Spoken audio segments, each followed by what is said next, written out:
It's gonna be alright until death.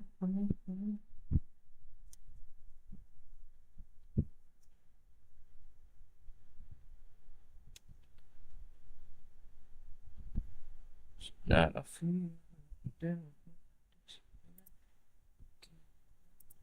I feel so strong.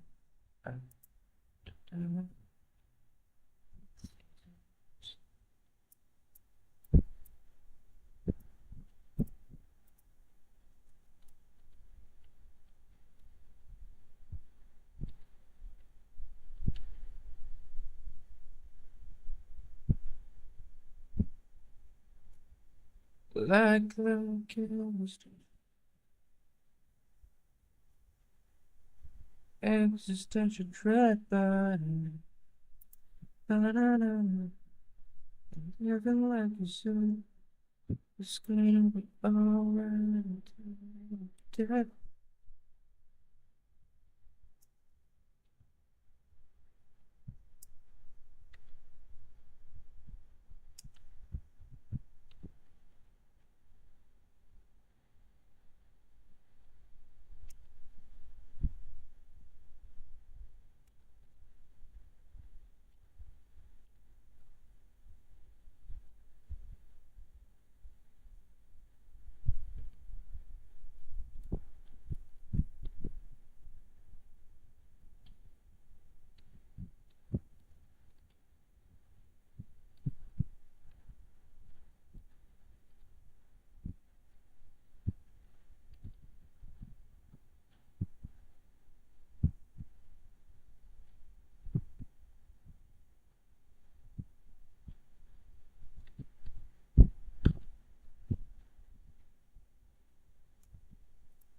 I know.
Okay, so I now should be good to go.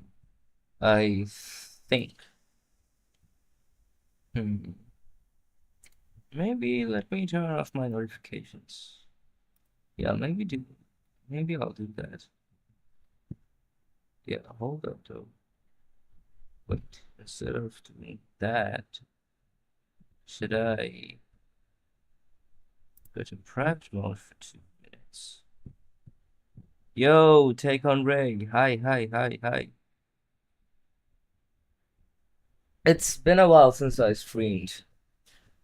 To be honest, I was thinking if I should stream or not tonight, because it's like 2 a.m. right now.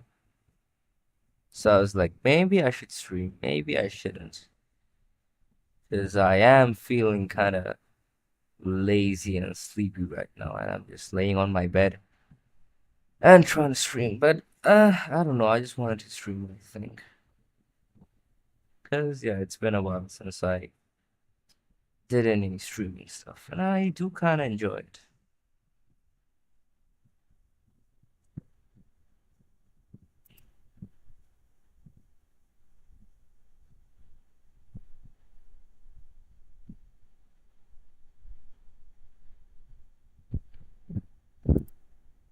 Why did I do this? I forgot. Anyways,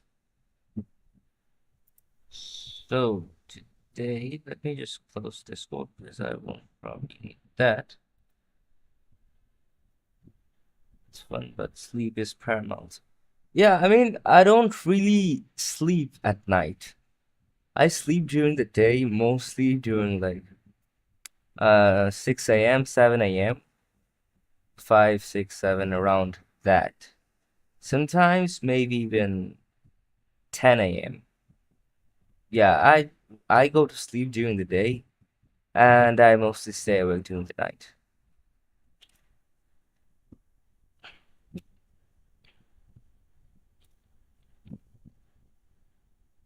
So the yeah, like a vampire. Yeah, to be honest, I hate the sun too. Like I absolutely hate the sun. Like if it touches my skin, if any sun ray touches my skin, I jump like a fucking vampire. I hate the sun. I only go outside after dusk. So yeah, I think it says a lot about me that I only go outside after dusk.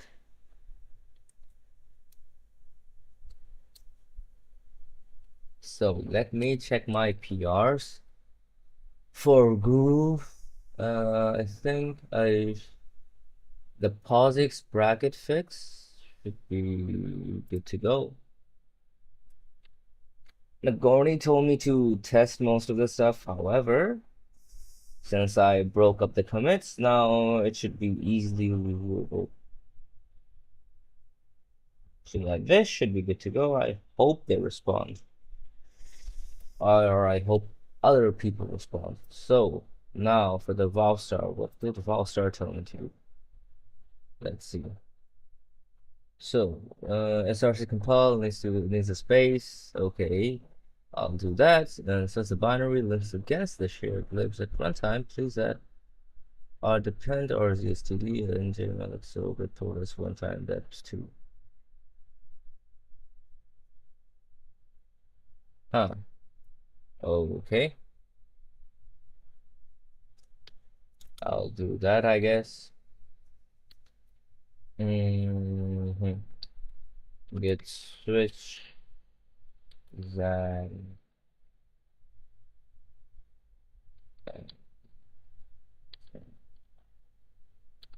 so let's check the R1 and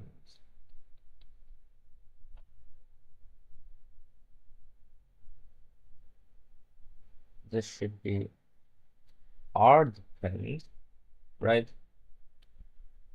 Yeah, they told me to use R depend and yeah, do that.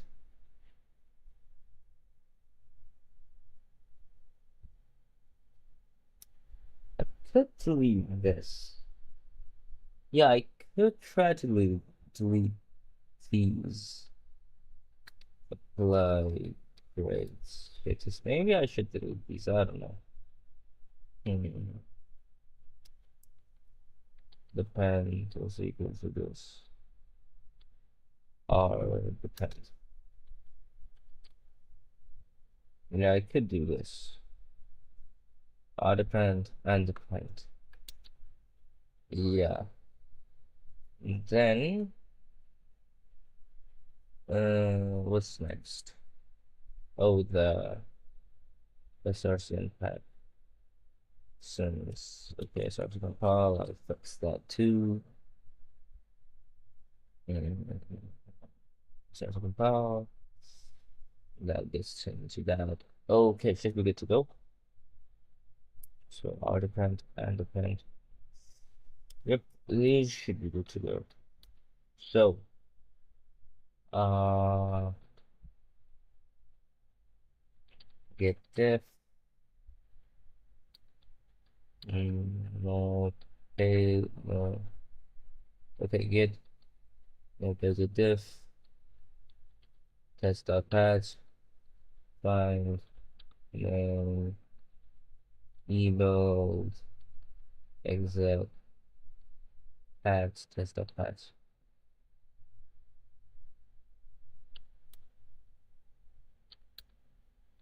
Okay, so I don't need this.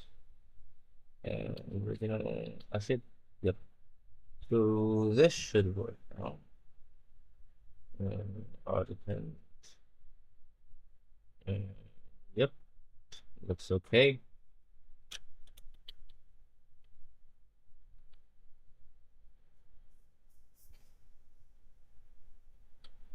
Looks mostly okay-ish. Oh, okay. So let's see. The 999 version should be 999. This should be 57. This should be 56. Okay, so get rebase at 6. Yep. So fix up, fix up, and fix up. Yep. I can test it for you if you like. Test what? The 100 and something evils? Because look, the thing is, yeah, the thing is, this is changing like 143 evils. Now, before I separate the commits, it was one single bit fat commit. Now, you don't actually need to test out this and this. Because even though Nagoni first said that I should test out, but that I think was because I was changing other vars. So this only changes the PV check. So one can just see this and knows this is gonna work because of, yeah, everyone knows that this is gonna work. Like even someone that doesn't know that much bash but knows the basic syntax. So yeah, this commit is gonna work. Then the next one, it says what it changes, the E, Z, and F, not F and D. So yeah, this also should work, just work out of the box. I don't know why it has this. What? Okay, anyways. This has Unicode characters, blah blah blah. So this also should work out of the box. Like this isn't gonna break CI. These ones aren't gonna break CI, which I have like seen myself, right? Because this is just changing this. The what one? Let me see. The devlang Swift commit isn't gonna break anything. Okay, so we can forget that. Then open office bin. This is also not gonna break anything. So we can check out that. Then the stringy for PR. This, just a simple this, isn't really gonna break anything. So we can also forget that. This isn't really breaking anything too. This is just go env var. So this is not gonna break anything. So we can also yank that. And then this is the Clang Bloomberg patch something. So this is not also gonna break anything because this is just a equals to 0 test. So yeah. Also, now I think I should. Interesting. So previously I just checked for the regex, checked for only the stuff. What about the actual test command? Yeah, what about that? Hmm. Maybe I should test if the test command is actually being used. Yeah, maybe I should do that. So anyways, this isn't gonna break CI. Like, I can guarantee this is not gonna break CI. Like, previously, it was really hard to... Tennessee Blacksmith, hi! Hi, hi, hi. I was talking to Take on Ray FS on Twitch, so I didn't really see the message. Hi, hi. So I'm doing the normal Gentoo dev stream mostly and talking about a PR. So anyways, Take on Ray FS, as I was telling you, this isn't really gonna break PR. Why I think why McGorney told me uh to went by package, reviewed the diff and tested them. I think it was because like everything was done in a single commit. Now, yeah, I should not have done that. I rethought it, and I really shouldn't have done that because that makes stuff like extremely hard to review, in my humble opinion. Because it was like 150 files, so you needed to go by line, and yeah, it was a mess. However, since the whole thing is actually broken up into 8 different commits, I think, yeah, this is like pretty okay to review and mostly easy to review. Now, for the actual truth, let me see if POSIX bracket fix RG log equals. So, test command is just gonna do this. So, what to check? Does it? Will this work? I don't know. Let me see.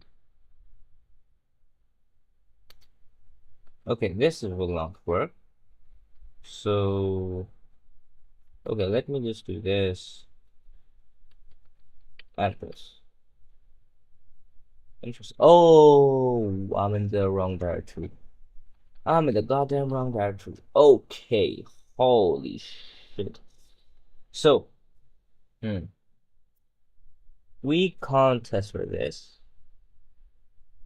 We can't do this. Yeah, interesting. So it has to be this. It has to be a white space. Now, how do we know if it's in the restrict? It's ego test.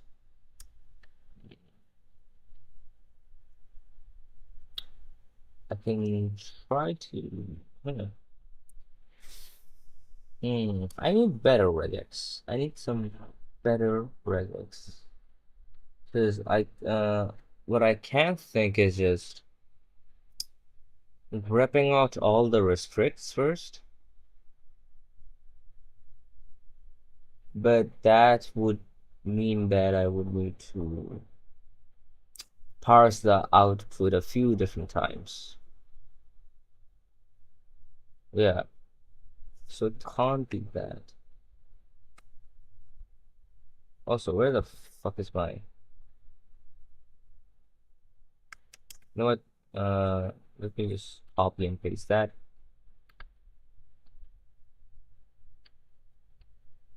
Yeah, okay, okay.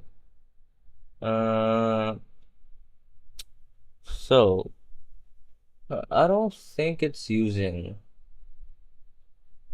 Yeah, if I just rep to the output for now, yeah, it's just checking for normal test stuff and not using the actual test command.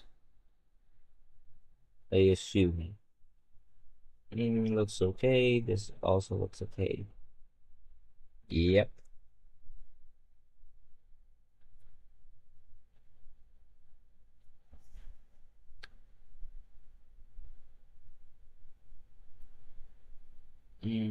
Yep, this looks mostly okay.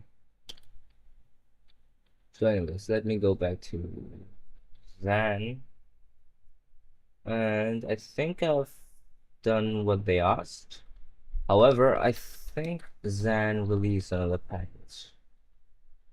GitHub.com. Let me check my notifications real quick. Go to private mode for 2 minutes. Okay, it's just nothing at all. Anyways, I can go to scene. Okay, done. So, I wonder what's Gentoo chat is cooking. Uh, mm,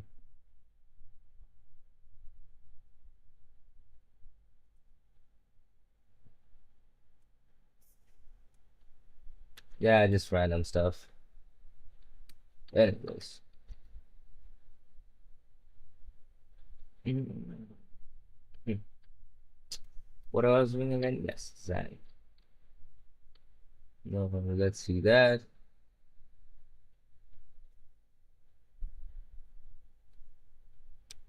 HY. Yep, they released a little release.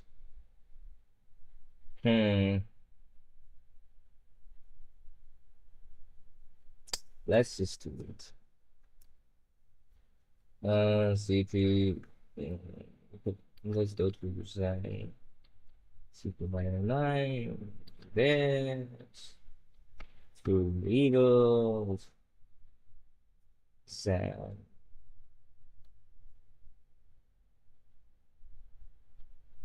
Okay. Let's check high power eagles. Let's check it with this. I think I can do it below depth. Uh, depth 100. That's 10. No. Maybe let's go with depth 10. And let's see. Then get check out 5.7. 5.7. Okay, 0.57.1. Okay, so cargo eagle. I that.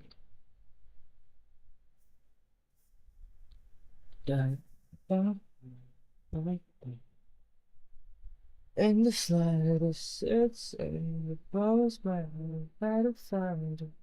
But a bit of fire. This is something new. Cry the first time I ever was too. Sorry when I looked to you, so now I feel it. And then I'm gonna kiss the pill. Look in the mirror. Make sure I'm still standing here. Yeah. Maybe I should check if it's actually compiled, right? Yeah, maybe I should do that. Maybe I should also limit my CPU. I don't know what to do here. Let me see. Hmm. hmm. Let's set like this. You know what? Let me just do. Okay. I mean, it's Rust. So should I? Should I not do it? I could test it in my VM. Hmm. Would that with me? You know what? I'm just gonna test it on my main machine. Stop being a fucking crybaby. So, compile and test. Hope this is just not gonna banish my CPU to the high heavens. Because that would not be epic. Yeah, that would be horrible. That would be horrible, horrible, and it's extremely horrible.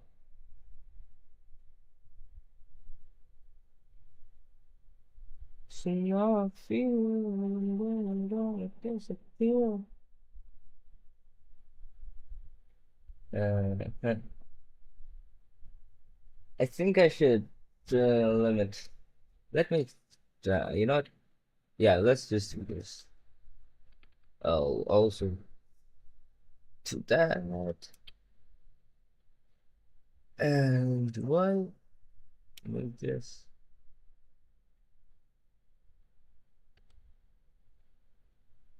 Yep, this looks okay. Huh. So, compiling. We're just fucking compiling, ain't we? To be honest, do I have any important emails? No, I'm just gonna I'm just gonna close that for now.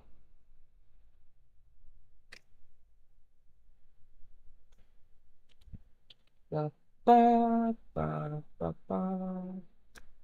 So now I feel and then gonna disappear. Look in the mirror to make sure I'm still standing here. Ba da da da da.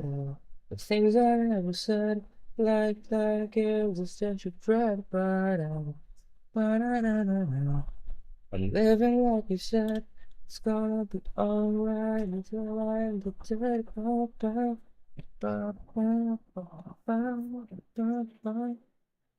Till I end the dead. I will be just fine. Okay, let me check out. CD. It's also gonna compile the test stuff, right? Anyways, let me go to the box. I should have done this a long time ago. I should have expanded. No, that's not the right word. I should have. Anyways, I forgot the word.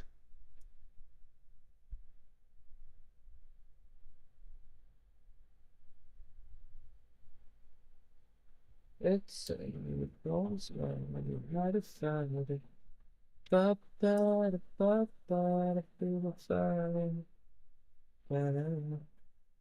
This is something new. Probably the first time I ever was to me. It's something I never do. It's not how I feel. And then you're gonna disappear again. To make sure I'm still standing here, I'll just ba-da-da-da-da. The things I never said, like every step you try, ba-da-da-da-da. I'm living like you said, it's gonna be alright until I'm dead, ba-ba-ba-ba-ba-ba-ba. Until I end up there, I'm gonna be just fine.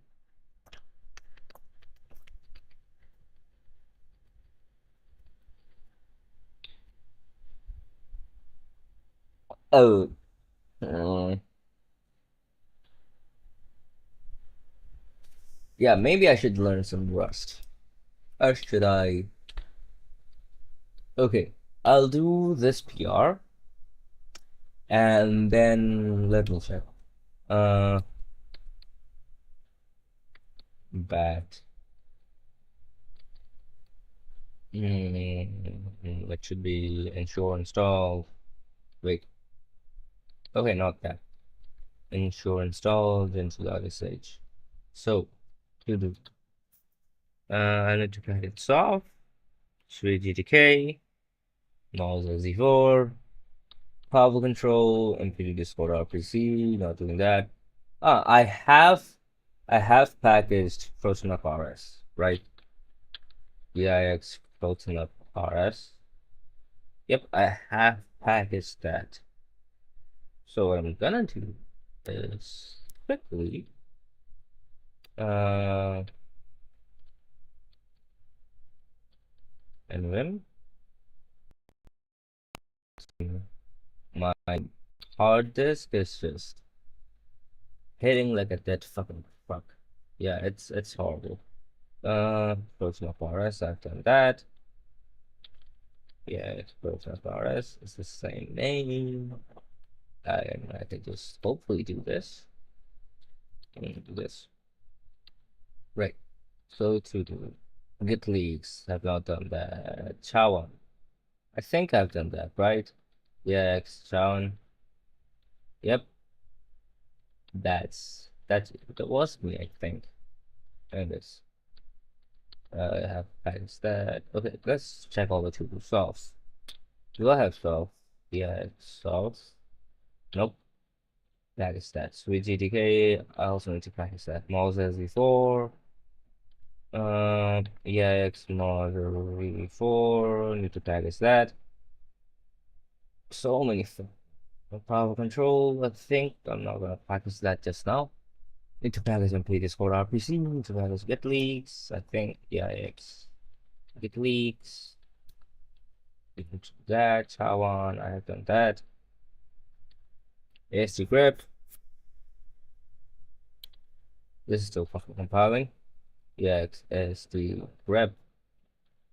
No match. Prettier. Need to package both of them. So okay. So interesting. Hmm. Now for the to do button. Let's see. Set of welcome. Do this. Do this. Do this. A bit structured live. Present full box here. Oxycode to run. So I've done any of them. I have not done any of them. Hmm. Maybe I should start with what. And I probably would need to create some PRs. Yeah, I should create some PRs. Should I create some PRs or just straight up push to the dev branch? I don't think let me see.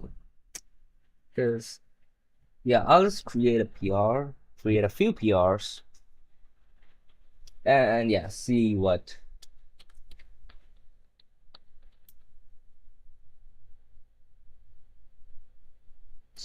left. Mm, I wonder what happened to the skim package. I wonder what happened to it. So get the package skim. I wonder.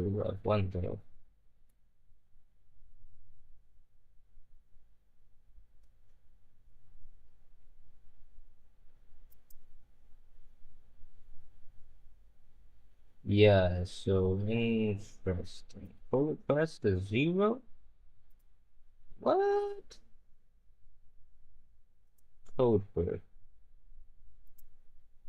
Huh.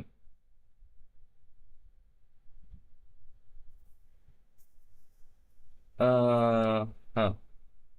So, Kangi did effects. Interesting. Yesterday. History. Kangi did effects.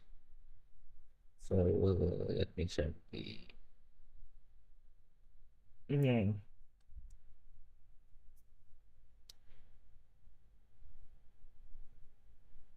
So, this also got committed. Nice. Huh, it seems Kangi fixed that. What did Kangi fix?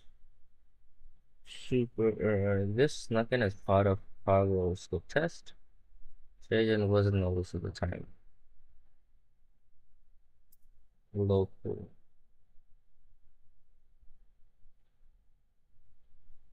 Hmm.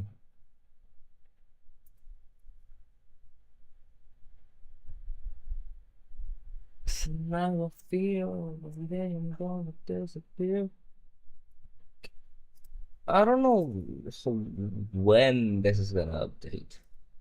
If this is gonna update. Let me see. Skim. All PRs. Bro. App missed skim.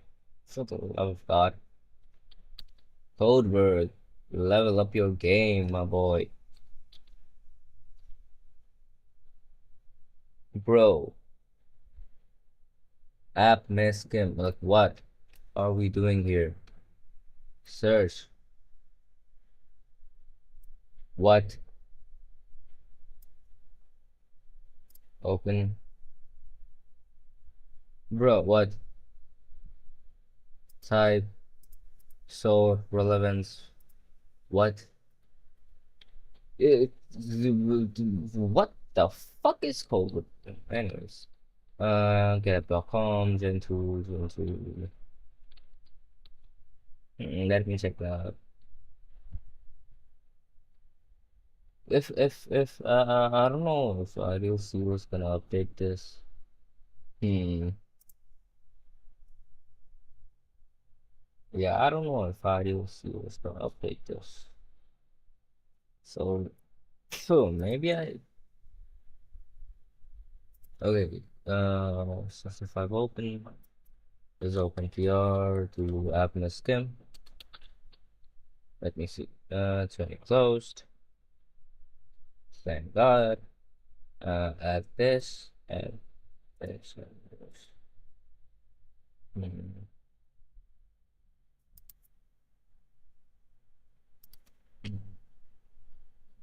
To close this. Read this. Hmm. Close this.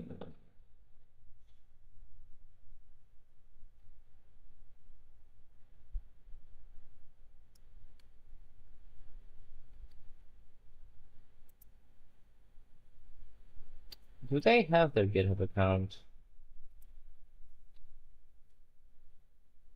Yeah, they do have their GitHub account, I think. Maybe I should ask them. I don't know if they're in the. Oh, Zan also have. Yep, nice. So 633 cost. That's good. Well, I don't know why I did that. Anyways, that's good. Let's view this manifest problem. Package dev and then sign off edit. This a get repo pushed. This should be app test and I can just do a random string of characters because it doesn't matter because codebook doesn't allow you renaming stuff when you do a get repo push. So I don't know how that works. But anyways, number two, for the love of God. There's a let's see. Want to edit. Fuck yeah, cancel. Edit. 0.57.1. Save. Mm-hmm. Copy link. Okay, let me edit really quickly. Edit. Bump to this. Bump to 571 based on 999. Updates. Okay. So yeah, I think it's 3 commits. Yeah, 4 files. Yeah, it should be okay. One more source in blah blah blah blah. Interesting. Edit. So this yep.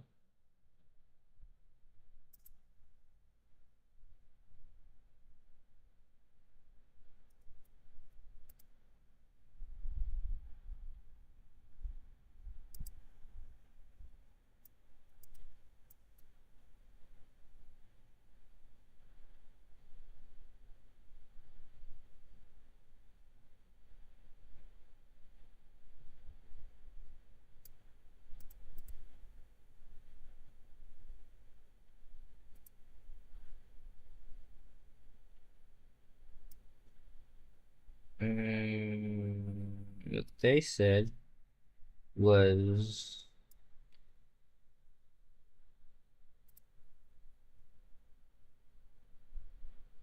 are dependent. So you have this, and the source control doing this. Yep, but they said it was this. So conversation, and this should be resolved conversation. This also should be resolved. Resolve.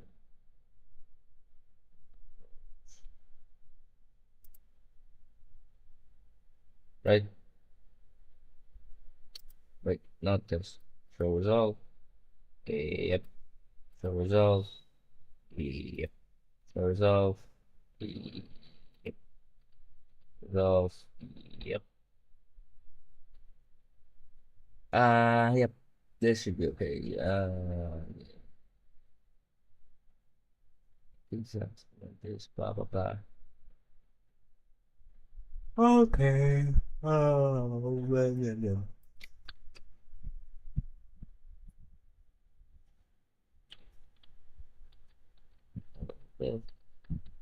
What you asked.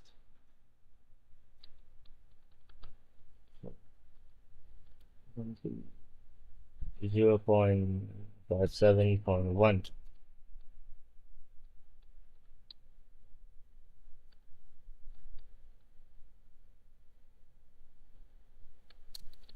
If everything looks good, we can react or reply with that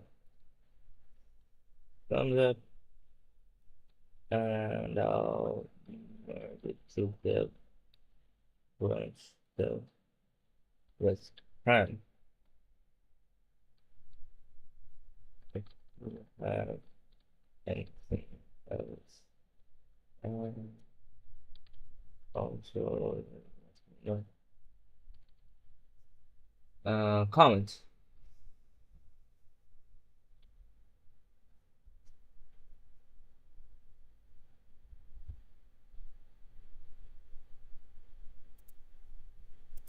Oh, hard. That? No. That PR got fixed. Mhm.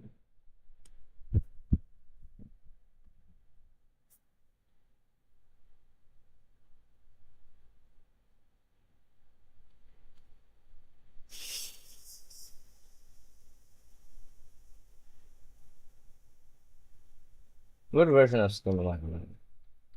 SK version 2.2.0? Bitch, what the fuck?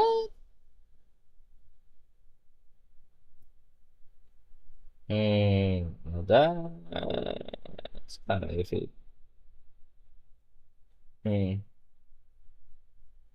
Let me see.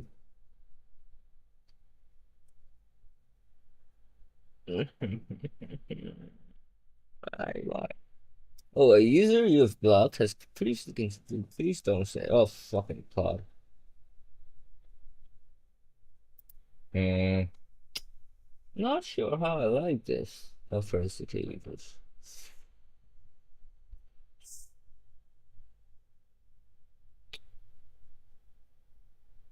Not sure how I like this.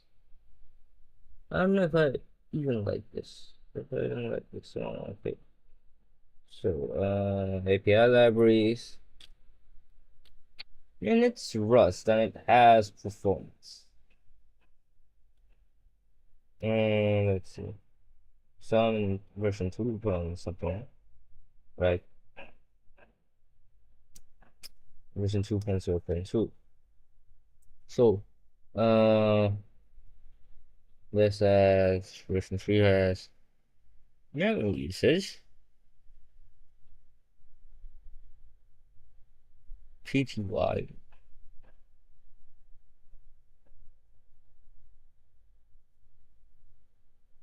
Library usage features. React sync functionality. Interesting. Mm-hmm. Now, race conditions, interest to light skin options file, set preview CMD, change preview, republish crate. What? Default skin size. It's using flanker, so I'm kind of iffy about this. I don't know if use separate thread pool, master run, allow rerun, circle one time. Huh. Huh. Back to stable ones. Ellipse is open. Uh, Adds the matcher and type is not less correctly bind up the C's, no position, and don't isos for split and or gravity. We're gonna use the MLCD for speed. Okay. Was nice. Every go. I guess gonna see Switch Waterman, optimizations. Filter, cancel zero, reverse allowing us the number of typos and freedom of implementation. Cyber resistance, fuzzy nothing.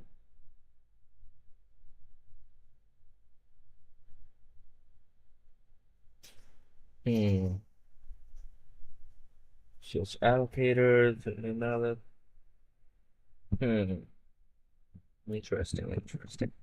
Refactor app layout. Maybe I should do a PR. Sorry, maybe I should ask the current maintainer is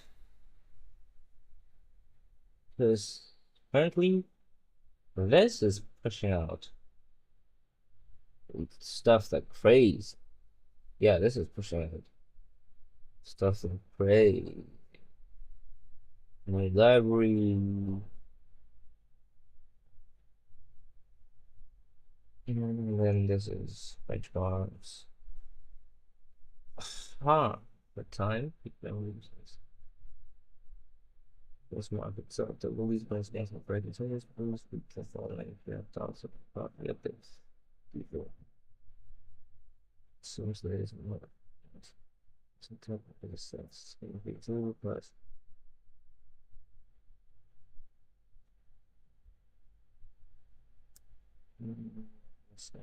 available to the default matter. We will find matches now. This is actually wrong type of resistance. Type of resistance behavior is now disabled by default. Add typos to your screen invocation or screen default operates to get a effect. Unless you're using the free view as your message not in fact too.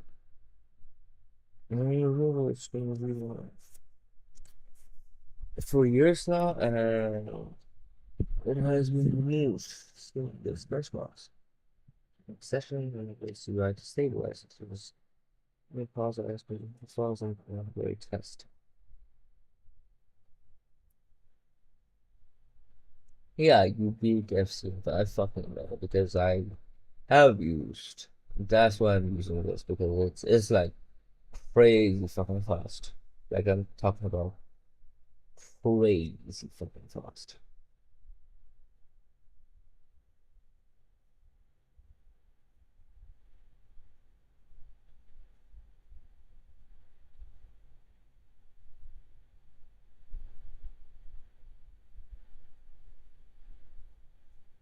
Relationship between the reader and master, and so it's the reader and the master. In practice, this makes going to forwards fast as XGF benchmarks equal for details. Blah blah, better see rendering, that scroll bar. Alright, Fluence Power Band adds a bit of performance, a small data sets. So I'm just first one.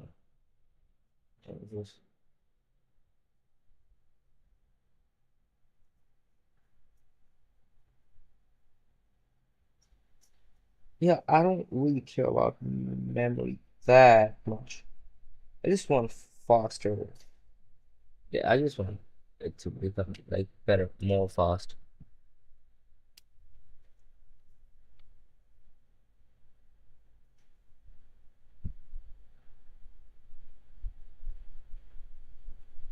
Hmm.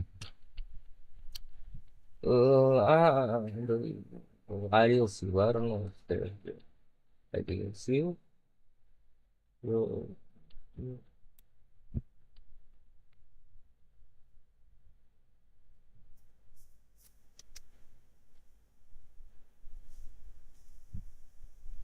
I wonder if they're gonna answer.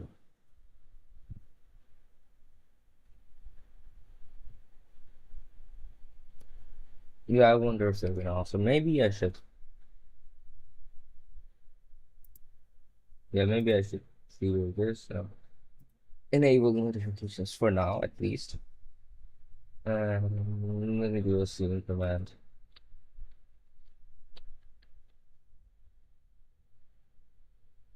5 weeks? Holy shit!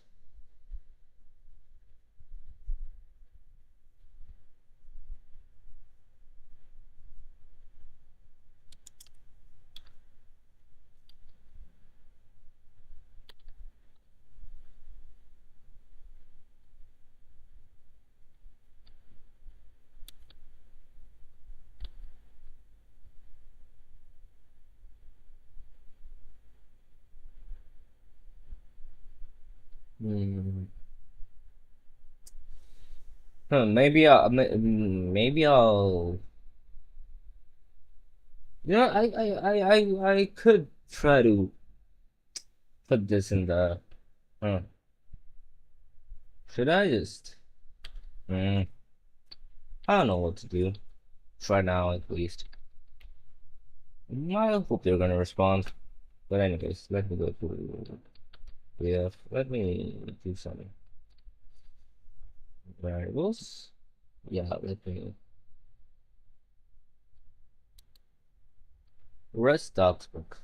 Yeah, let me some of that Rust book. Some of that sweet Rust book. Using structs to structure related data. Um, I was on data types. Yeah, I think I was reading that.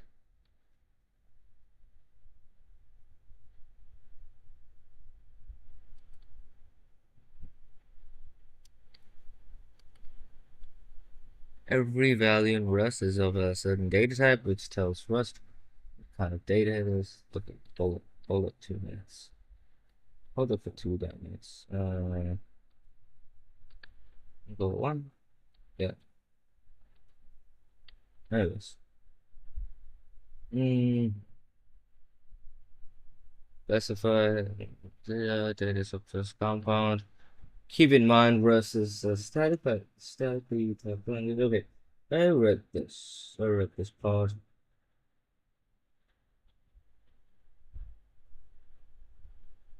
Compound types. Tuple type. A tuple is a general way of grouping together a number of values. I know what a tuple is, mostly. A variety of types into one compound type, tuples of a fixed length. Yeah, once declared, they cannot grow or shrink in size. We create a tuple by writing a comma-separated list of values inside parentheses. Each position in the tuple has a type, and the type of different values in the tuple don't have to be the same. We've added optional type annotations in this example. File name src main.rs. Fn main let tuple be this. Okay, let tuple be uh-huh. The variable tuple binds the variable top binds to the entire tuple because tuple is considered a single compound elements to get the individual values out of a tuple. You can use pattern matching. What pattern matching to destructure a tuple value like this?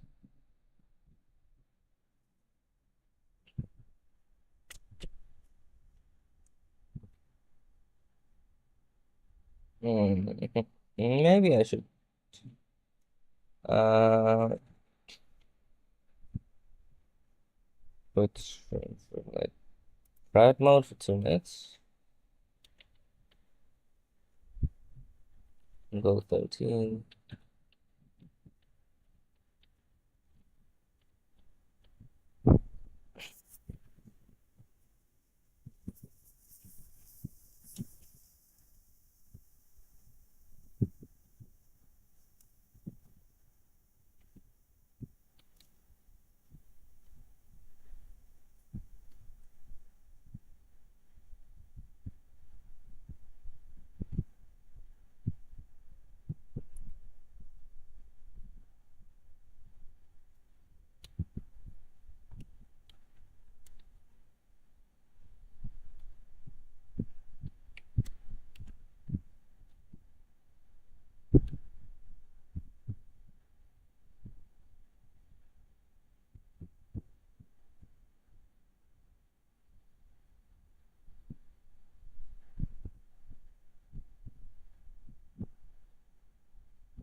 Okay, anyways, we can go back to the stuff we're talking about. So, let me. Oh,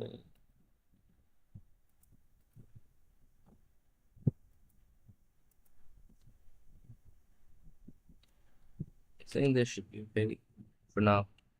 The tuple type. The tuple is a general way of grouping together a number of values with a variety of type. Uh, Wait, hold up. Mm. A tuple is a general way of grouping together a number of values within a variety of types into one compound type. Tuples of a fixed length, blah blah. I have read that, I think. Yeah, I've read that. Uh, but let me just do this. Not that fucking yeah, EK. Holy fucking hell.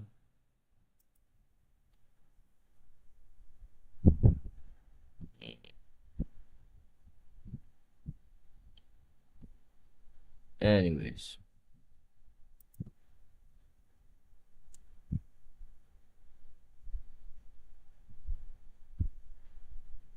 tuples of fixed length. Once declared, they cannot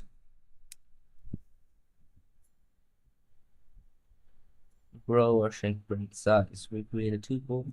We're writing a comma separated list of values inside of parentheses. Uh, the variable type binds the entire tuple because the tuple is considered a single compound element. To get the individual values of a tuple out of a tuple, we can use pattern matching to destructure a type value like this. Okay, I have read that tuple stuff, but what do you mean by pattern matching?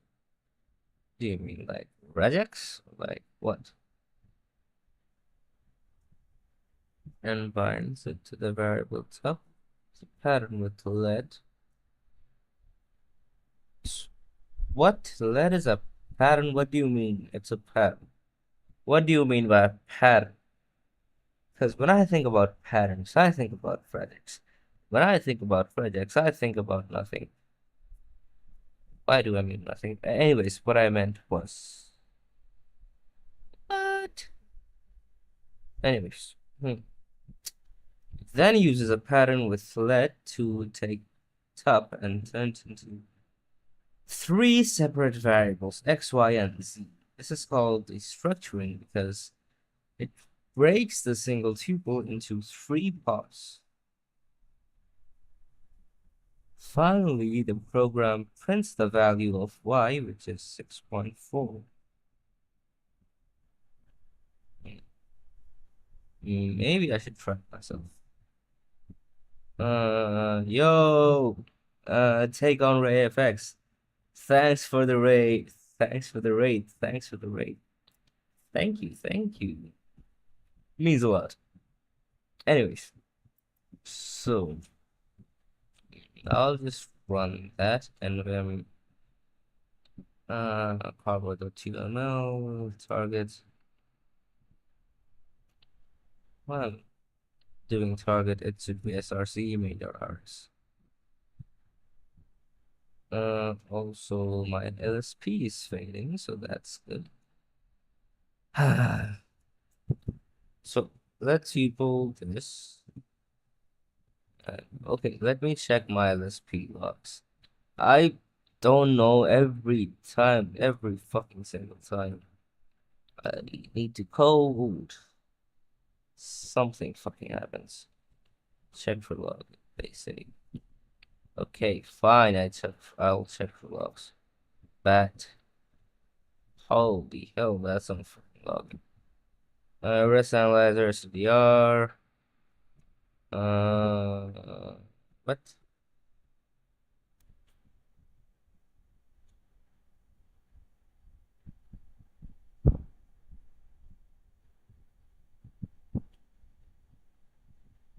Okay, runtime, invalid, ST grep, RPC, rest analyzer, SDR. It's not installed. System tool change into Rust analyzer. What the fuck do you mean by that? Okay, it's a custom tool chain. Rest up component that.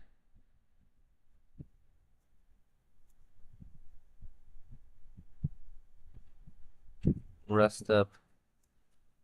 Oh. Rust up component.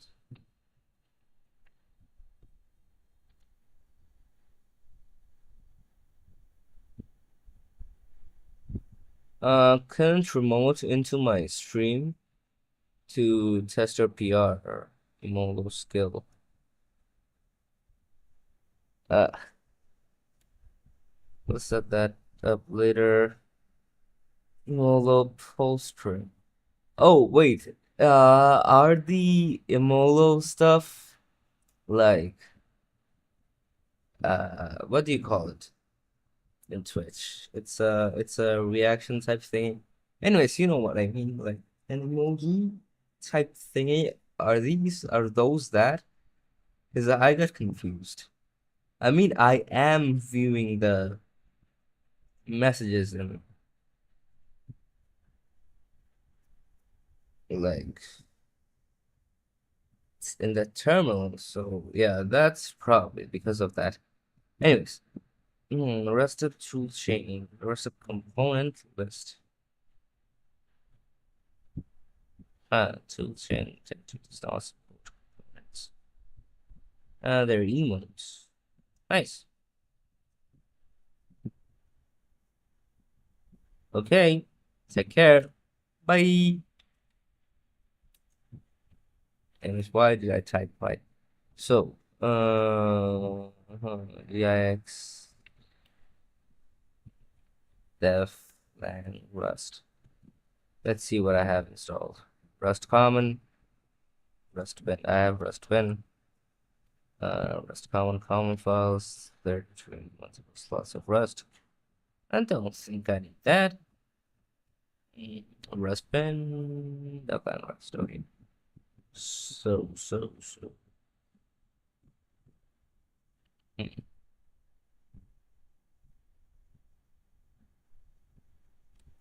Query rust bin.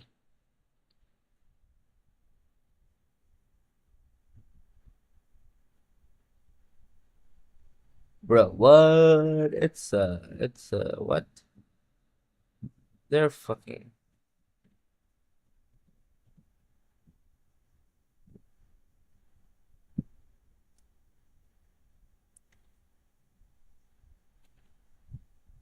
Rust analyzer.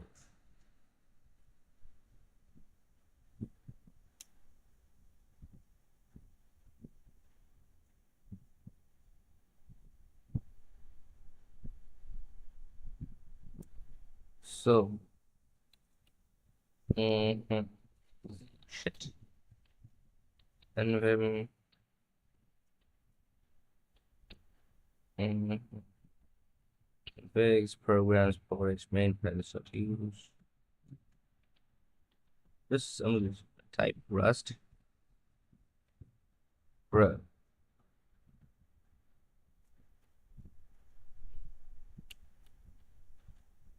And so type that. Rust analyzer. Devlang. Rust bin. Yeah. Now sudo emerge Rust bin. Will it work? I don't know. Do I care? I don't know.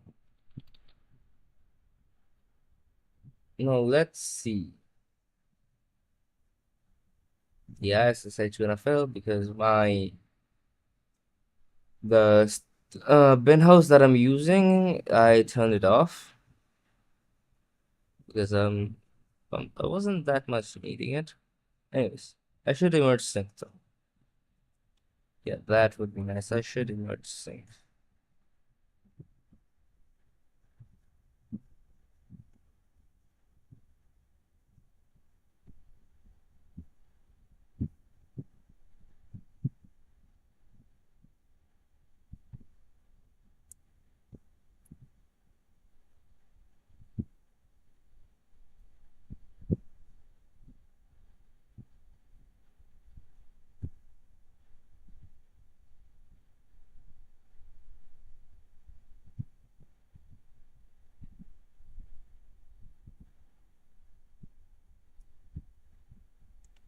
Oh my fucking god, why the fuck is this taking so long? Holy hell. I'm also feeling kind of sleepy. Like a hell of a lot of sleep. I don't know. I think I have some coffee. Should I just eat some coffee powder? Bro, oh fucking hell, I forgot to. Fucking hell. I hate myself. Anyways, insurance install. What? Hmm. CD. Good. This. Bye bye. Yeah, the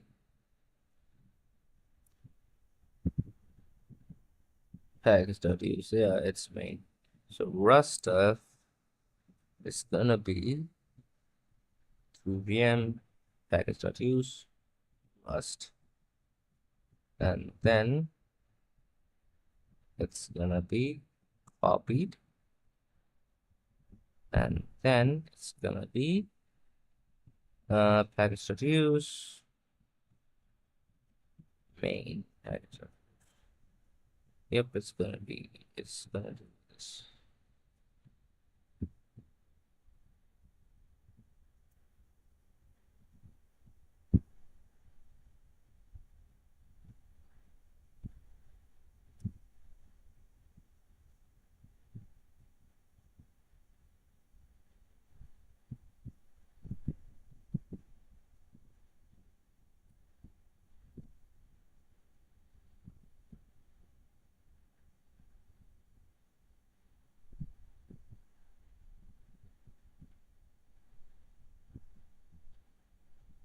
Huh. Portage rewrite when? I'm not gonna rewrite Portage, first of all. Second of all, I'm not that good at Rust. Like, I'm just learning Rust. So I'm probably not gonna rewrite Portage in Rust. And if I would write Portage in Rust, I think my only problem with Portage is just the dependency resolution, because that takes a fuck ton of time.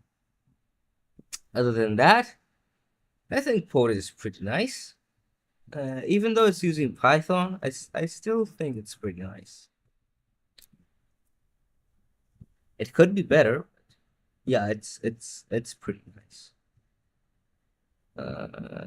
MPE, advanced. You think I could switch a lot of the stuff in, Piper?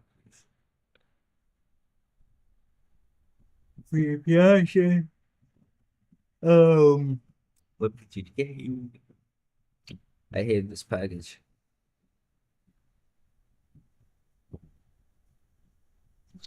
Someone on RC wrote an dependency resolver in Rust if I remember correctly.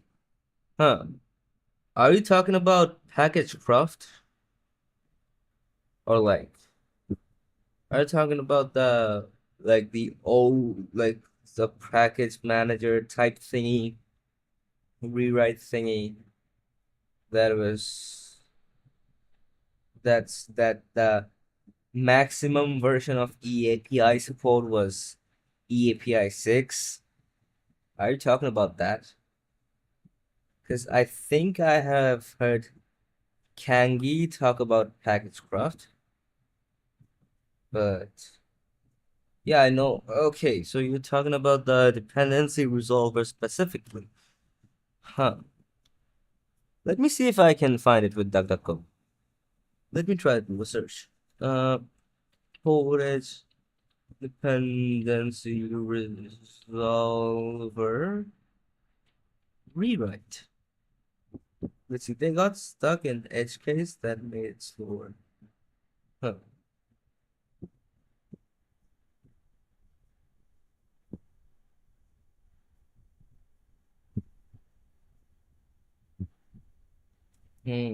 Portage back.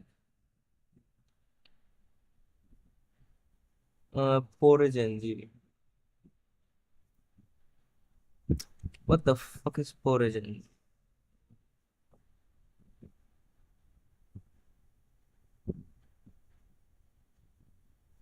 I have no. Okay.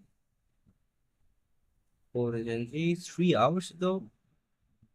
Who is working on this? Declarative reasoning engine for software configuration applied to Gentoo Linux. What the? Cursor agent? Oh, fuck no. Oh, fuck no. Cursor? Fucking clankers? Fucking clankers? Keep the clankers out of my Gentoo. Fuck no. I need to ban this. I not ban, I need to fucking block this. Cursor agent my ass. Fuck this shit. How how the fuck do I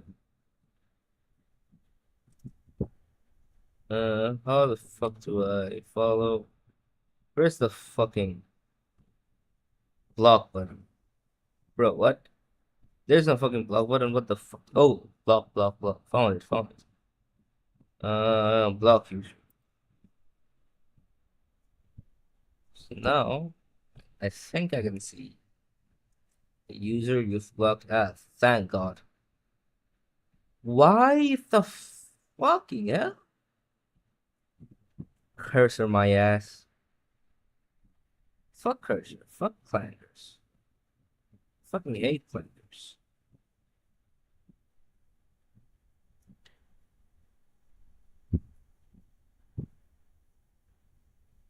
Peter Van Den Bailey. Huh. They're from Belgium.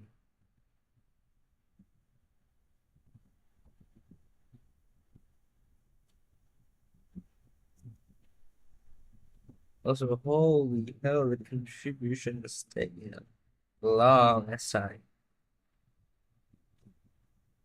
I wonder what did it change the license, because that would be fun.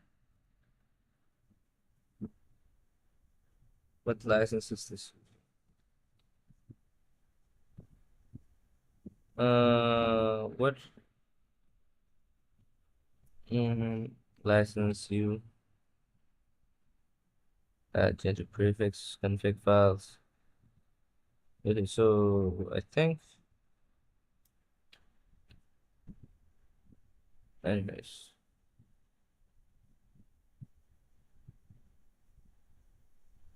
So this is still loading, which is good, I guess. Let me see. Portage ng.ai. Bruh. I fucking hate things. Portage dependency conflict. Portage. Not this ng shit. An actual implementation. Yeah, I know what you're talking about.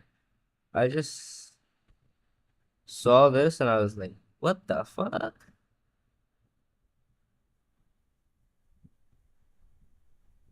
But the slowest part were random file access. Huh.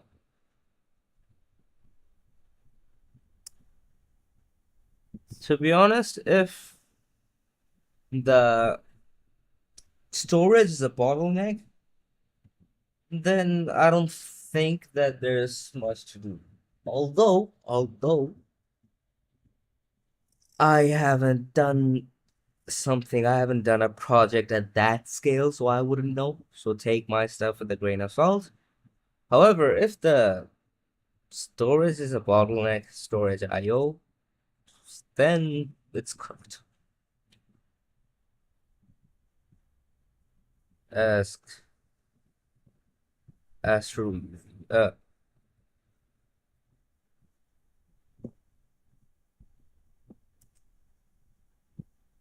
anyways, I think yeah. If what can you actually do if storage is bottleneck? Also, what's Astro? Let me see. Astro. I have not heard about this package. Sorry, I have not heard about this product. I think. Oh, this one. Yeah, I have heard about this, but I have not used it myself. They wrote pip installer that took minutes with the some cache. Now it takes milliseconds. Yeah, yeah, I have heard about this, although I have not used it myself, like ever. I know I kind of should, and a user you've blocked has previously contributed to this repository.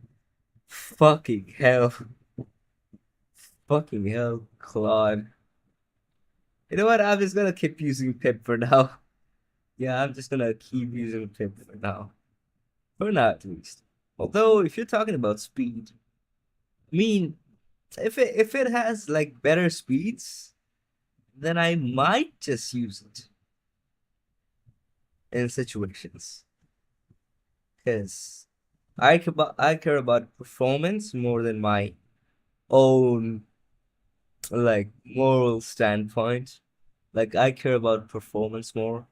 So yeah, if a clanker slop has better performance, I'm probably gonna use that. Astral Sage is also. I mean, yeah, they could be awesome. I have not heard about them that much. However, the thing is, it is using clankers, and I don't like clankers.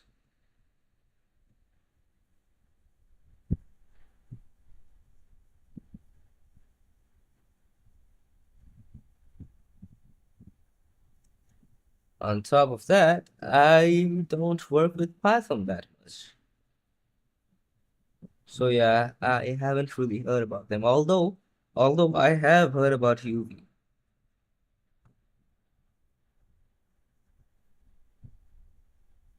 because I think the first time I heard about it was for Encode, and Encode is a Disco terminal application written in Python.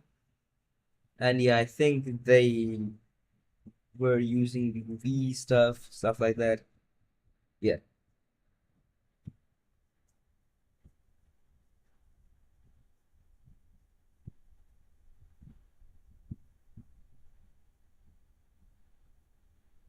program first creates a tuple. Okay. Binds it to the variable sub. Blah, blah, blah, XYZ. This is called destructuring because it breaks the single tuple into three parts. Finally, a program prints the value of y, which is 6 and 4. 6.4. We can also access the tuple element directly using a period, followed by the index of the value we want to access. For example, this.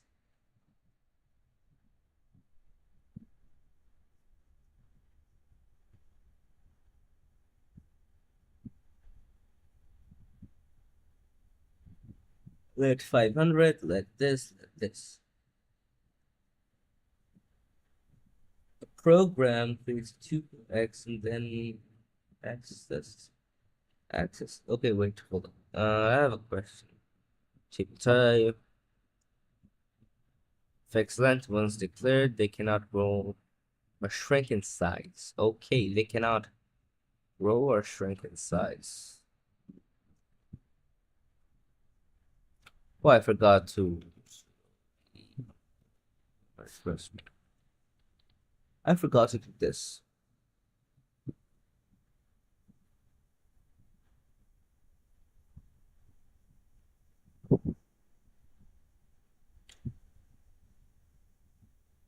The following installed packages are must.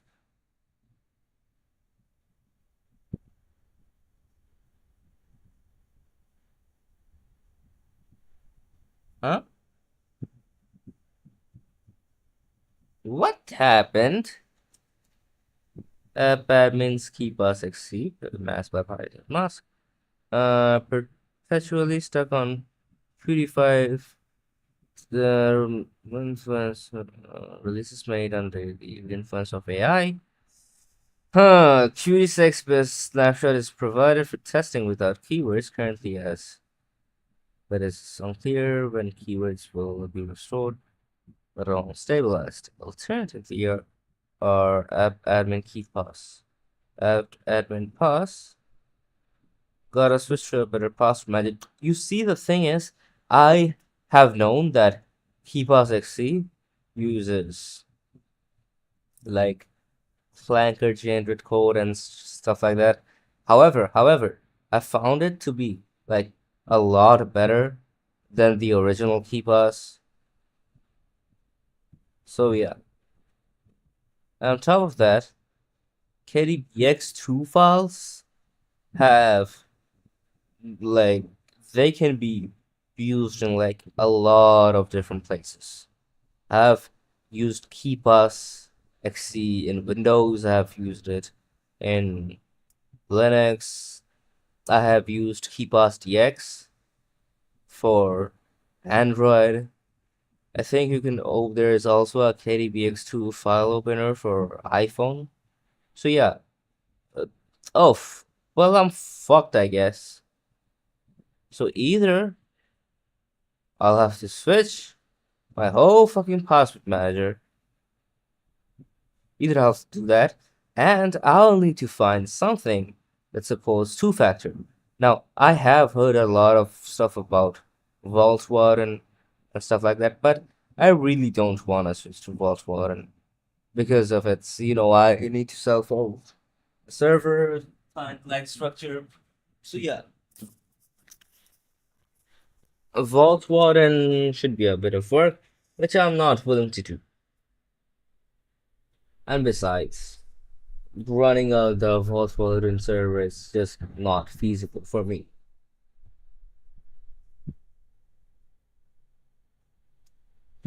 So either I'm fucked or I'm fucked. Which Warden desktop and probably more. App Measure flat versions are also available as last resort. Oh, fucking hell. This got masked. Well, shit then.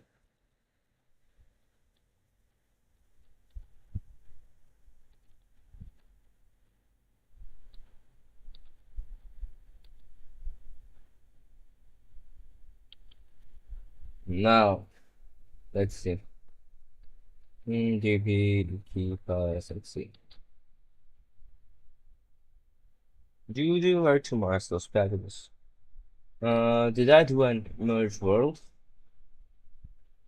Okay, so I'm just, yeah. So probably move on. 10, 6, 5, 11. Hmm. Well, this is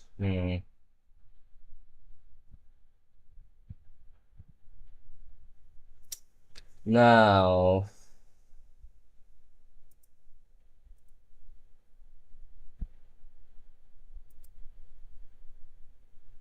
perpetually stubborn.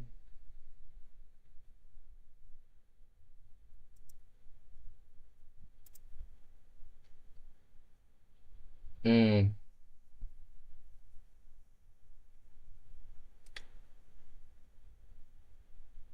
This it. This yet could be possible. P6 flag pack updates to P6 last week. Uh, this video was discarded.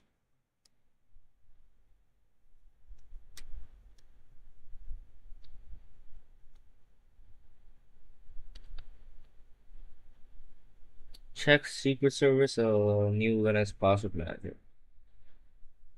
You see the problem is I can't just use Linux stuff only. This is the problem. I can't just use Linux stuff only. Why? Because sometimes I'll need to, log in from another person's phone, for example, a friend's phone. So I'll need to send the KDBX file to them.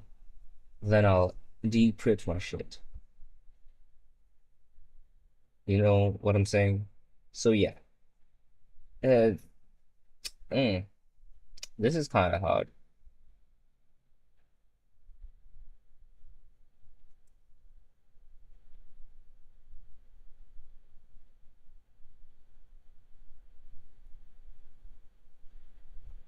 So Ghost was working on this. Interesting.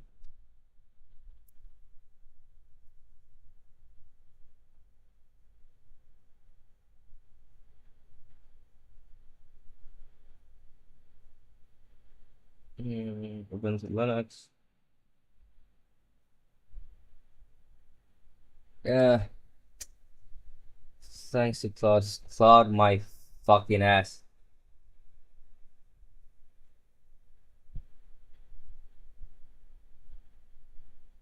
Bro, this is fucking. This is. Fucking hell. Anyway, Secret Service. What do you mean, Secret Service? The Secret Service, like the T-bus stuff shit. Okay, let me see. Secret Service. Linux.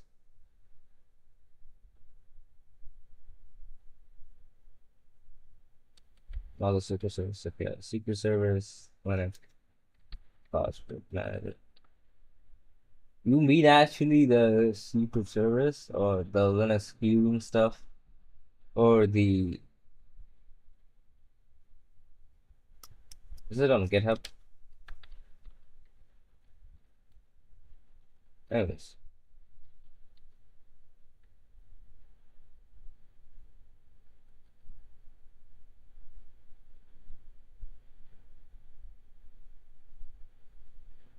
so an alpha. What's the? Oh, can you share the link? I think you can share links in Twitch chat. You should be able to share the links.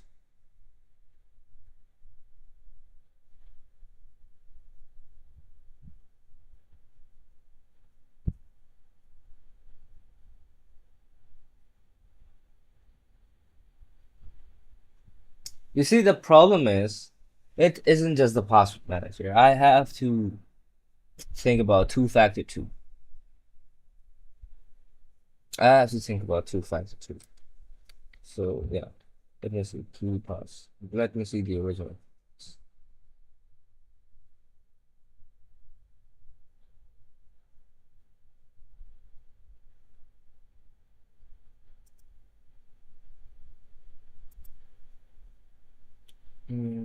row. Oh, wait. You meant the. Can I click that? Okay, I can't click that. Anyways. You meant the stuff related to the Secret Service API stuff? Or what? Because I do know about the Secret Service API. Let me check. Let me check. Okay, why am I searching for Twitch? Twitch.tv / in general. For some reason, I can't select. This is from Secret. Anyways.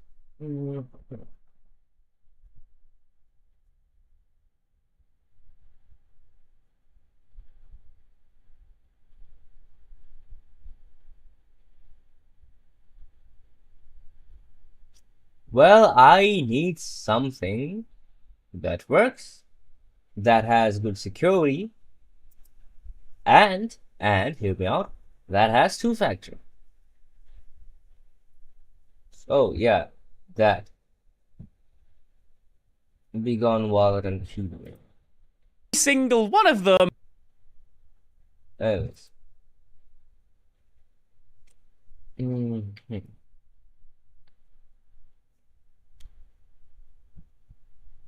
European passports, Windows Drive, Android, share.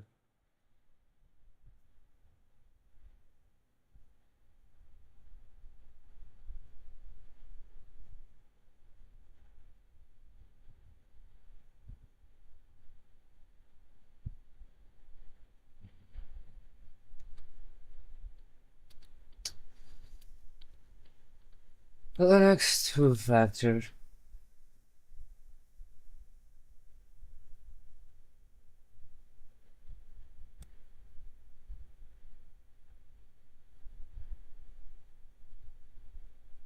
I don't want fucking SSH for two-factor. I need.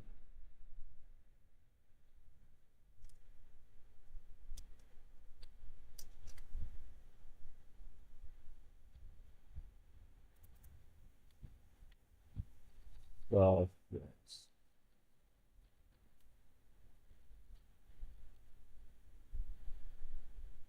Popular two-factor authentication, GNOME authenticator. GNOME authenticator? What? The B plan and keep on too. So,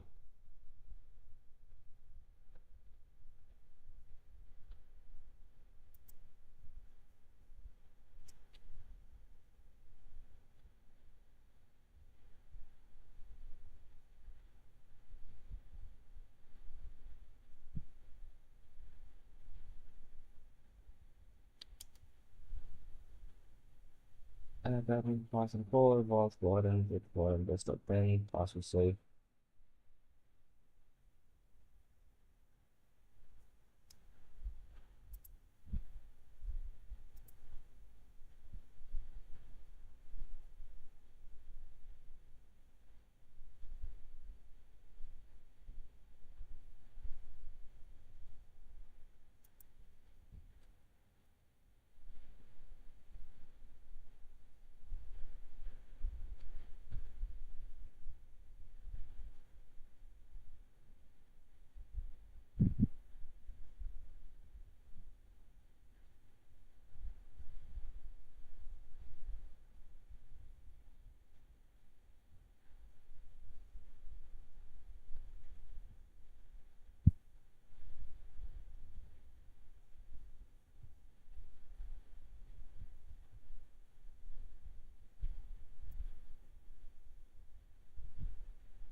Dog password close, mask identifiers, mobile.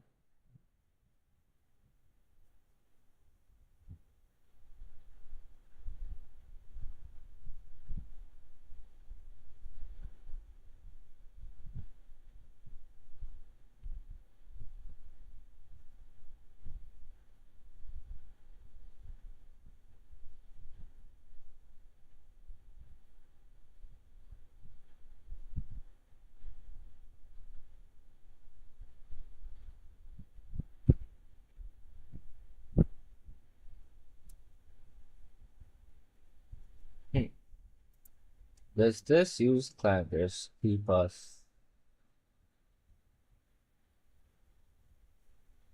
us cheap.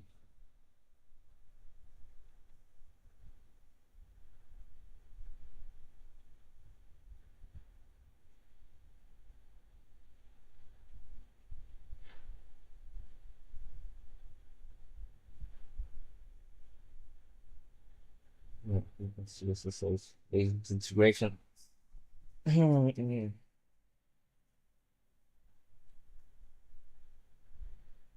I could. Hmm.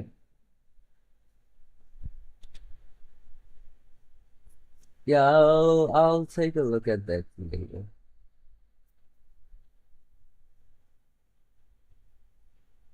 I'll take a look at that stuff later, I guess.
Bro, what?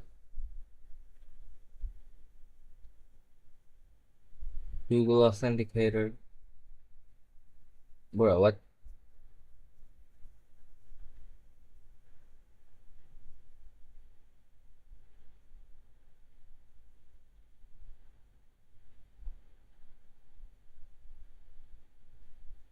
You never use that.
Hmm.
I missed some part. What is your take on the Linux secret service?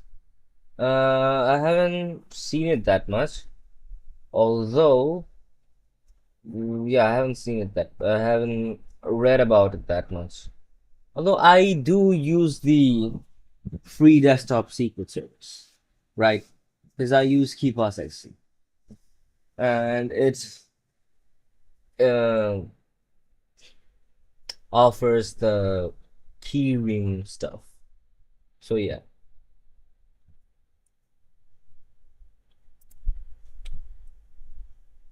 I think it's just a new CLI. Although I don't know, I could be wrong,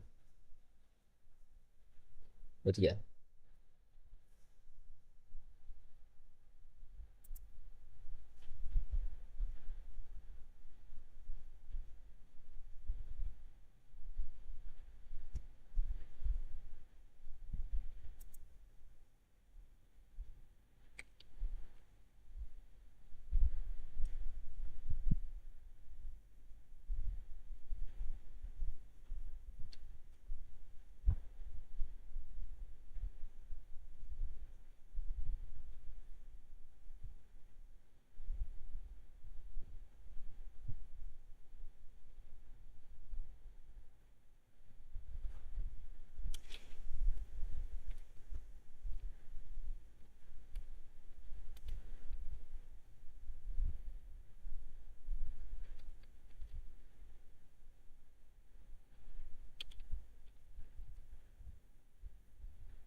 It's probably gonna tell me that some variables aren't being used and shit like that.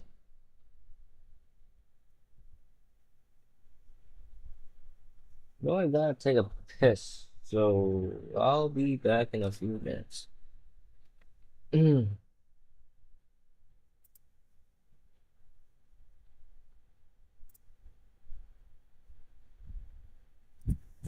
Okay, take care.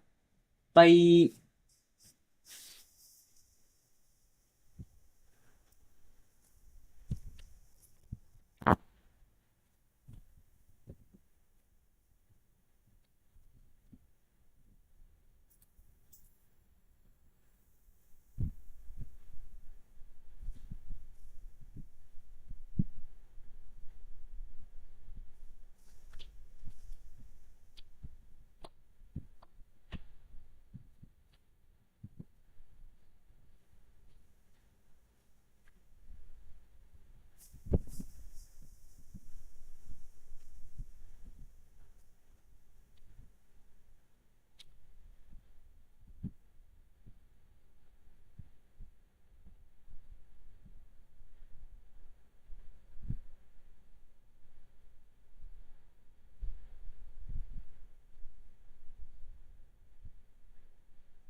Okay, I should be back.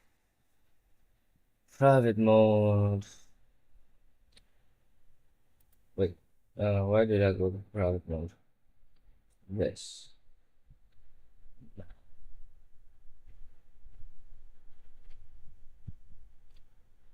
Yeah, I'll probably immerse them a bit later. Probably add them to my to-do.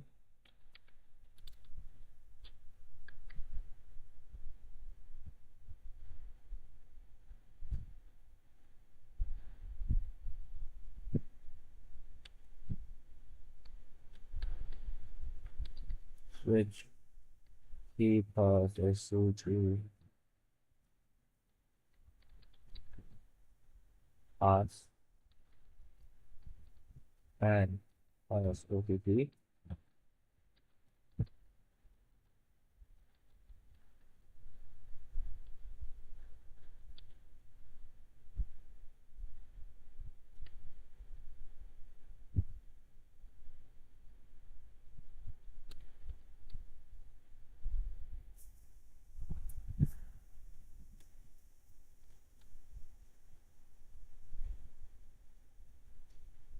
Hmm.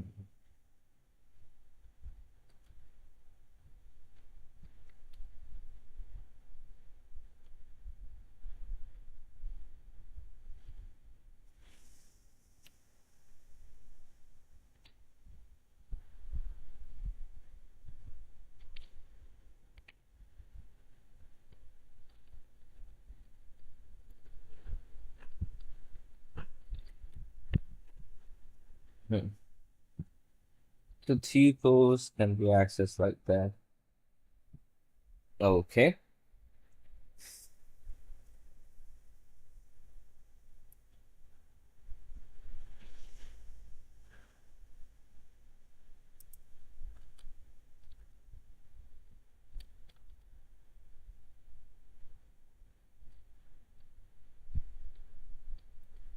Although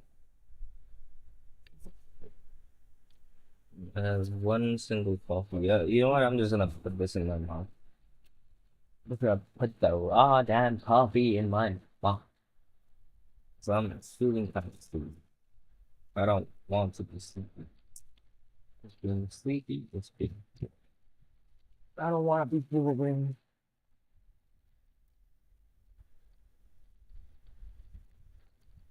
I don't even know the stuff I say. That's just the ADHD when we're talking, I guess.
Hmm.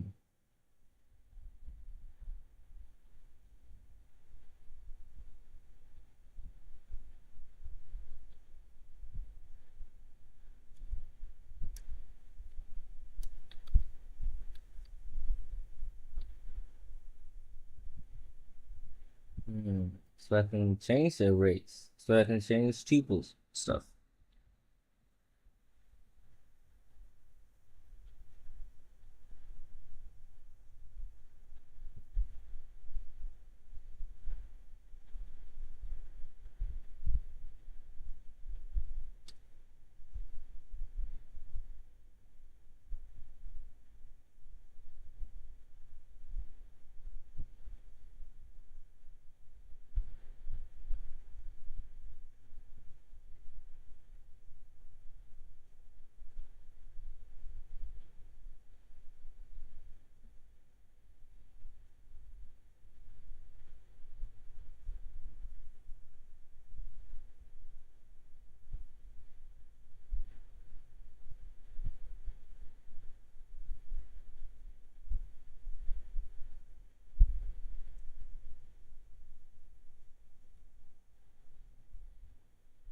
I'm not actually talking right now because I have coffee in my mouth.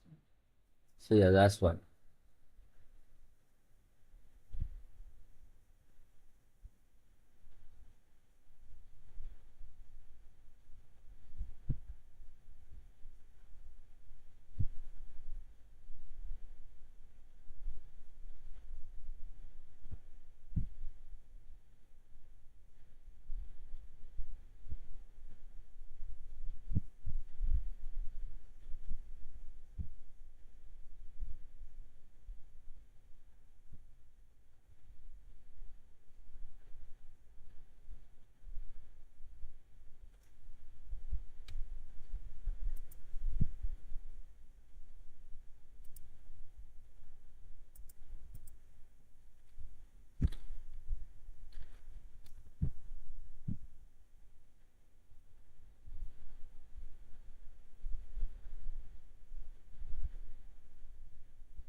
It's just a silhouette.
Why can't you see that you are my soul?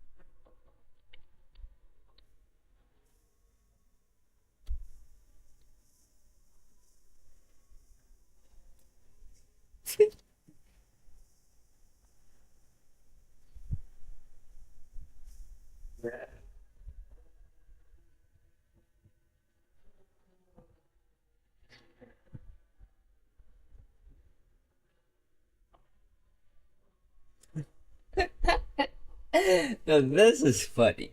This is so funny. Like every time people be wrong, I'm no kid. I'll be like, yeah, you ain't no kid. You're a fucking toddler. It's just a cigarette.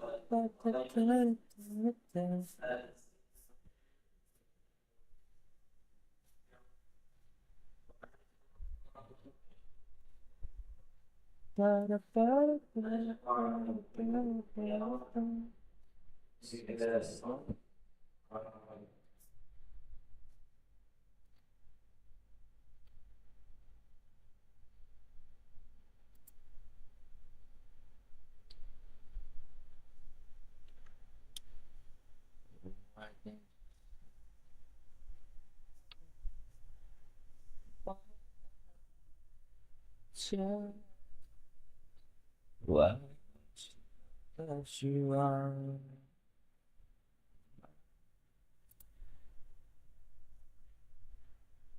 Tell everyone in the world that I you just promised to be. Anyways, I was supposed to read through this. Wait, another way to have a collection of book. Wait, I should let me check my OCDs, then I wanna check my emails. Just delete that.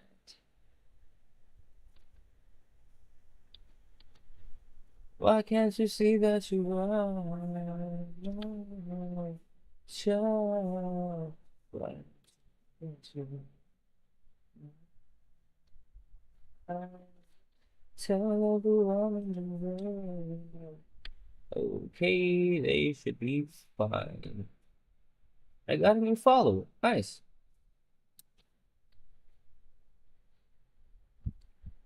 Why can't you see that you are my child? Why don't you know that you are mine? Tell everyone in the world that I'm you. Almost to the line. Okay, we have the array type. Yeah, I know how arrays work.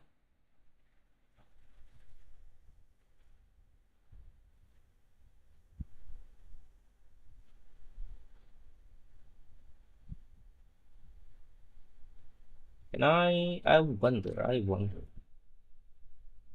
can I create arrays with specific mm,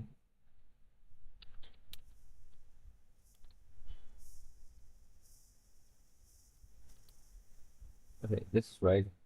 Can I create 5? Syntax error. Okay, so this won't work. Interesting. Because if I remember correctly, in C you can do that. However, since you can't do that in Rust, we arrays. Arrays are useful when you want your data allocated on the stack. They're the same as other types we have seen so far, rather than the heap. We will discuss the stack and the heap in chapter 4 or when you want.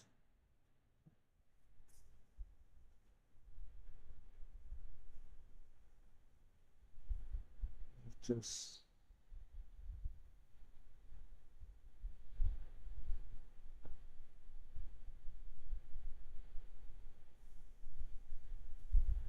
always contains 12 elements.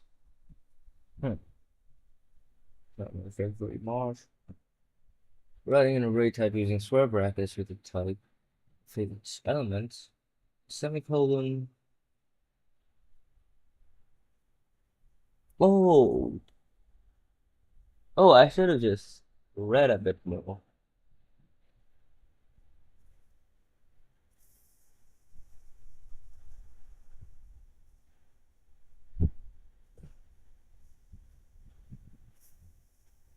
What if I try to access an array that is not initialized?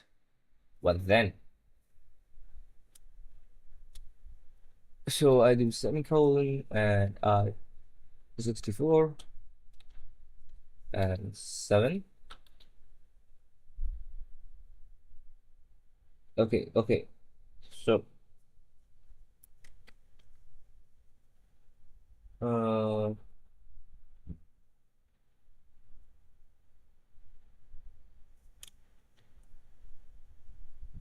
mismatched types. So the 7. Hmm.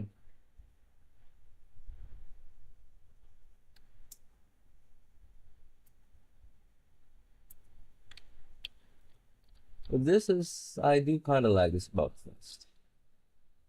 But type did not match the receive type. I kind of do like this about Rust.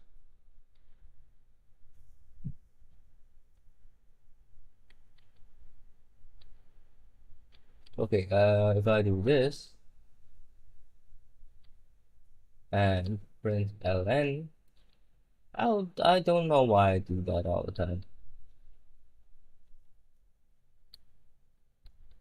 Equal high. I should be doing this. Anyways, equal high, then do a dot 4. Consider valid format. People in this access isn't supported. Okay, I can just do b is equal to let b is equal to 8.4.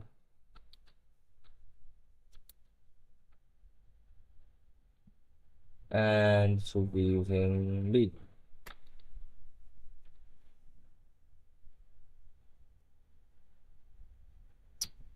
And oh, I'm fucking stupid. I'm fucking stupid. Although it's kind of it's good. So why can't I break Rust? This is not fair. Binding is initialized. When the third here, but left initialized a server. But consider signing a dog. Hmm. I don't like Rust. Why can't I shoot myself in the foot? I want to get it. I like a bit of BDSM in my code. Yeah, I like of BDSM in my code.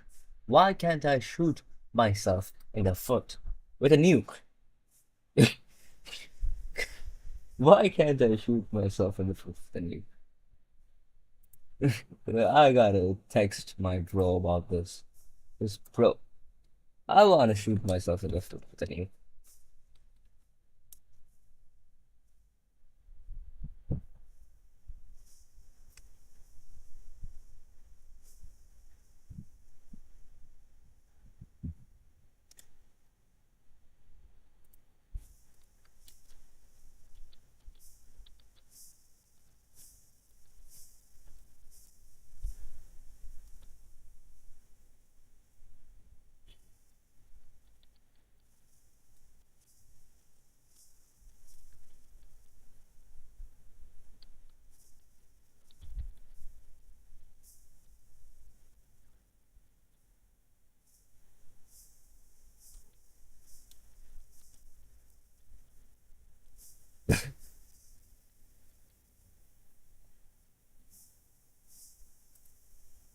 Why can't you see what's mine?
Okay, so I should be okay to use this class.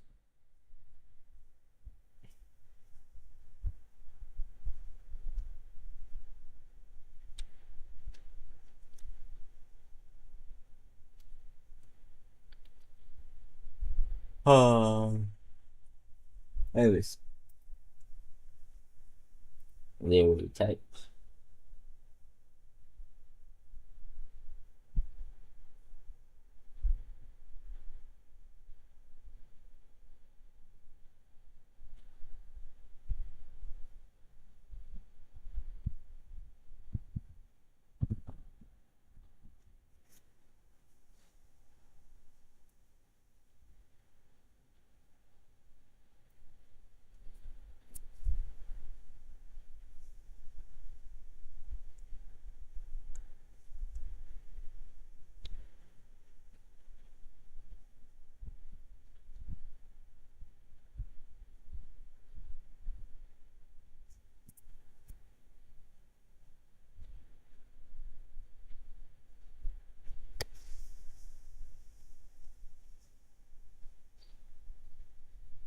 However, arrays are more useful when you know the number of elements you will not need to change. For example, if you use the same names of the month in a program, you'll probably use an array rather than a vector because you know it will always contain 12 elements.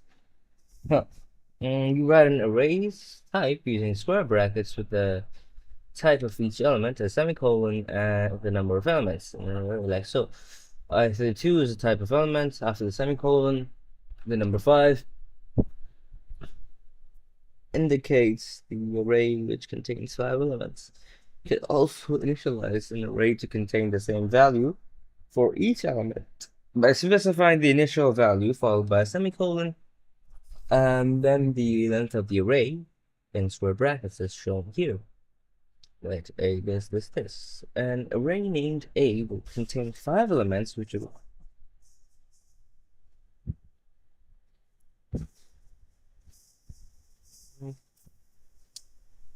an array named A will contain 5 elements which will all be set to the value 3 initially. This is the same as writing let A, but in a more precise way. Array element access. An array is a single chunk of memory. Wait, before I do that, let me check up the fakes.io. I have picked that up from T-Sody. So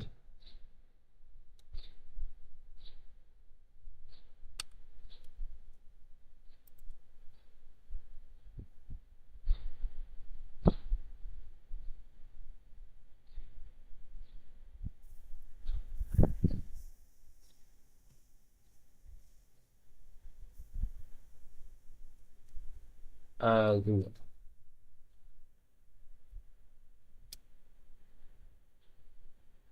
huh.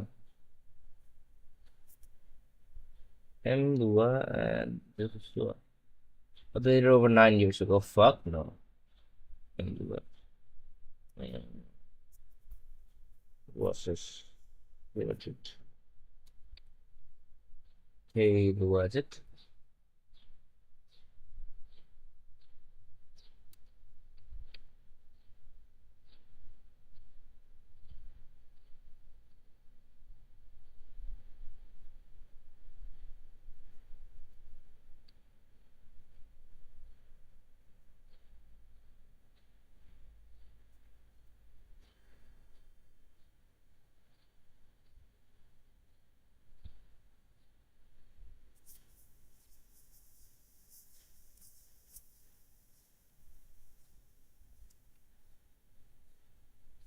M2.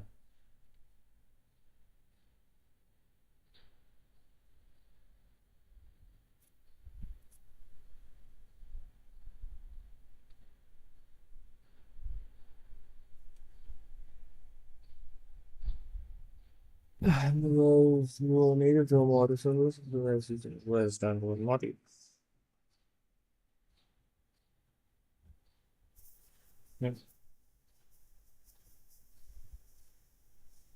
Interesting.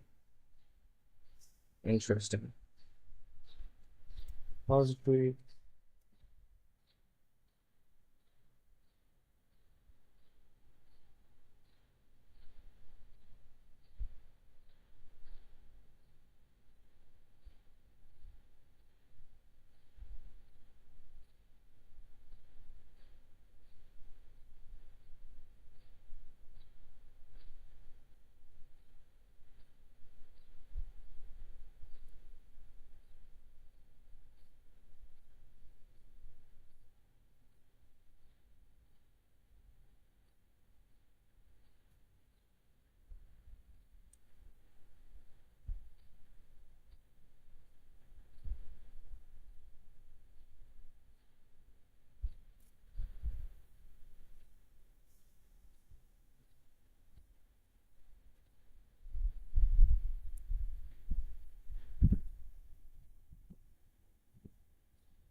I need to find my headbands. Think I found one. Uh,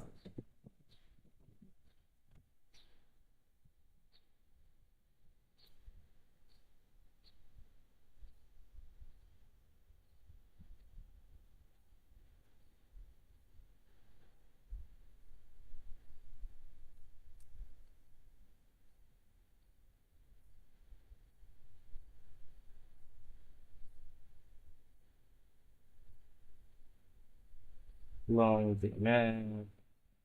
Take Sunwell single, Sunwell face running as first to illustrate the controlled environment. Hmm.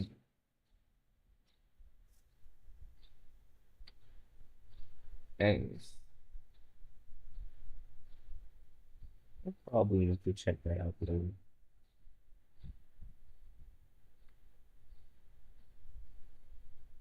I wonder how long is the rest of understanding ownership, using structs, so pattern matching, pattern space and modules, common collection, error handling, the type trace, automatic test, IO plugger,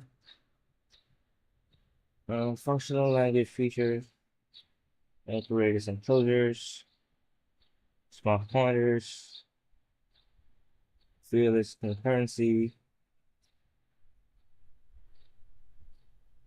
fundamental of assembly things, object oriented programming features,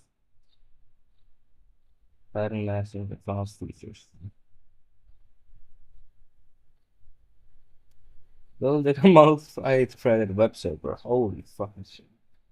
Now this is kind of, at least for me. Yeah. So my goal is to maybe finish. Okay, I'll finish this and let's see what I'll do next. Invalid array element access. Let's see what happens if we try to access an element of an array that's past the end of the array. If you run this code, similar to the guessing game in chapter 2, to get an array index from the user. File name src main rs.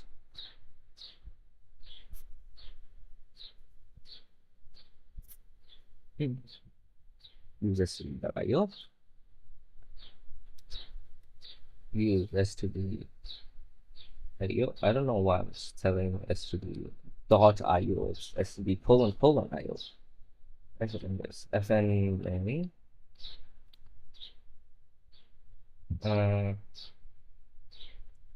whatever result or index.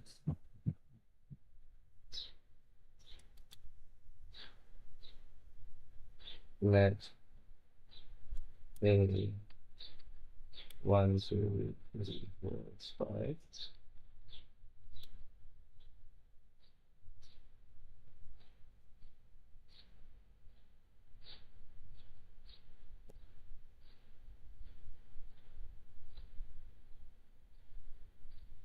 Let mute index. Let mute index is equal to string.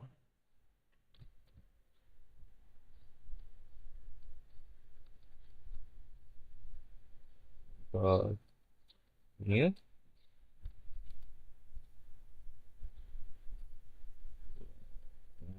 Okay. I stdn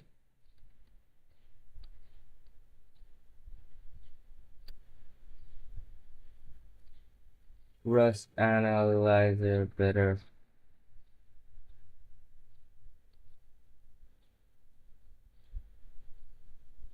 doesn't get proper auto completions.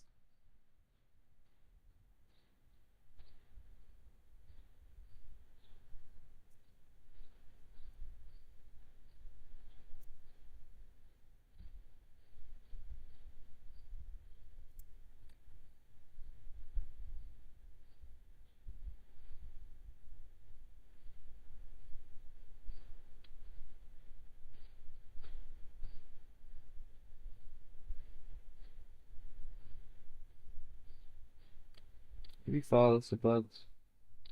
Wait, Minecraft? And Rust? Holy shit, this is kind of. Wait, is this gonna be? Is this gonna be? Why is this going to a YouTube? I made Minecraft in Minecraft for desktop.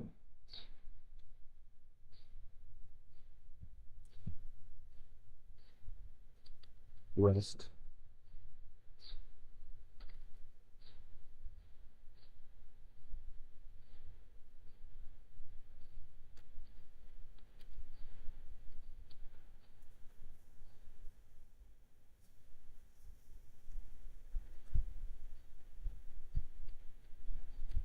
Um,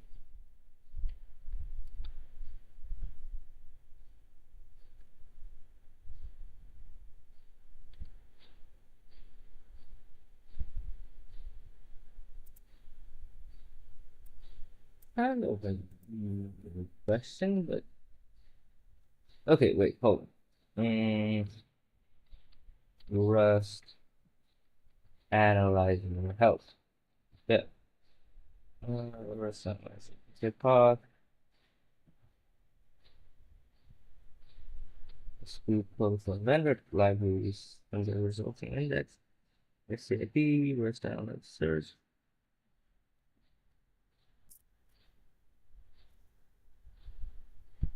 Build search.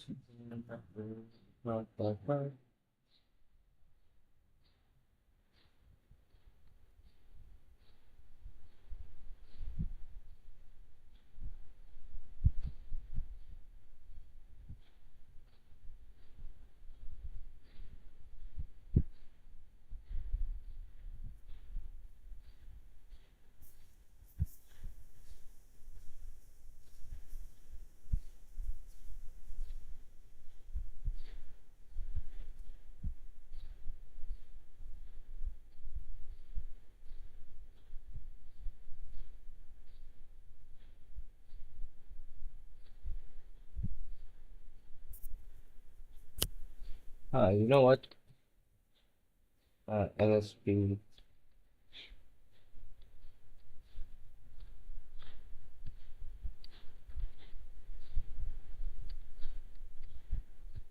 tactile LSP.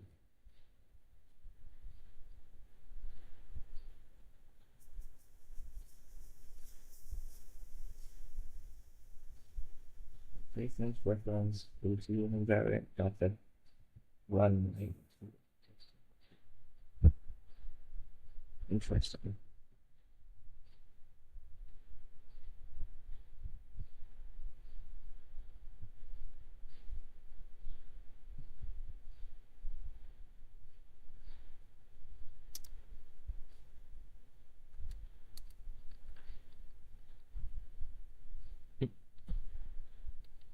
Wait, anyway, right? So I think that can be.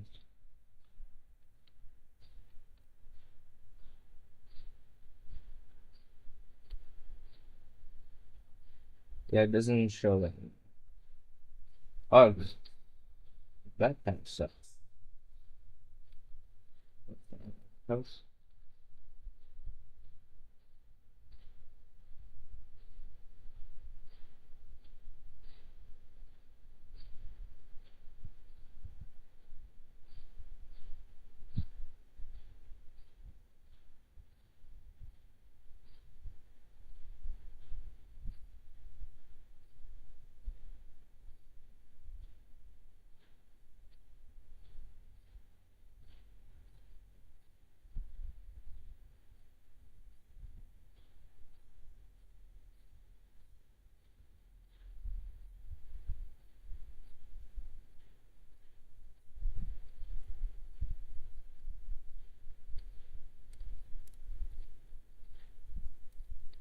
Rest and you know, let me see what other NeoVim stuff first, right?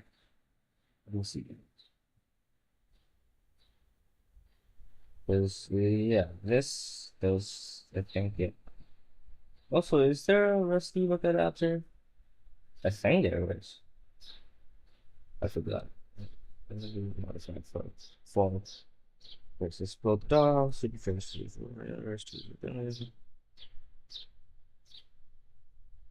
it's probably not for you. Non-standard features. Okay, okay. Debugging. Interesting. Variable. Available targets. Rest. Flexible. Diagnostics.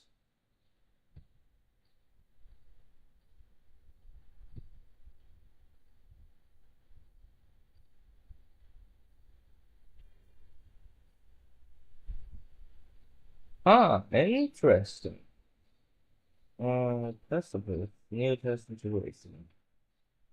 Expand macros recursively.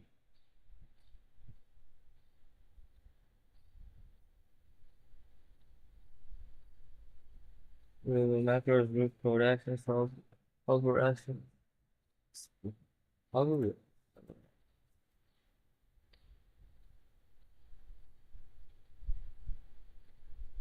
Um, diagnostics. Ready. That. Oh, I'm going to now. Restart.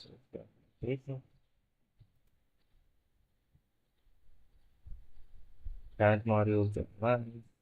Great graph. Great graphs. Okay, sometimes three. Versatile. Screenshot of that. That's just LSP. That looks like kind of LSP. But anyways, what do I know? Russian pretty. Huh.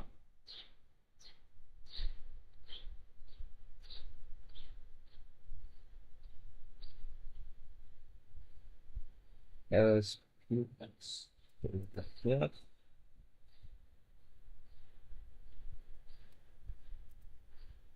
What's an LSP?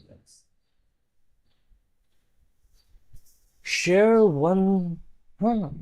Wait, what? Bro, this is epic. This is kind of epic.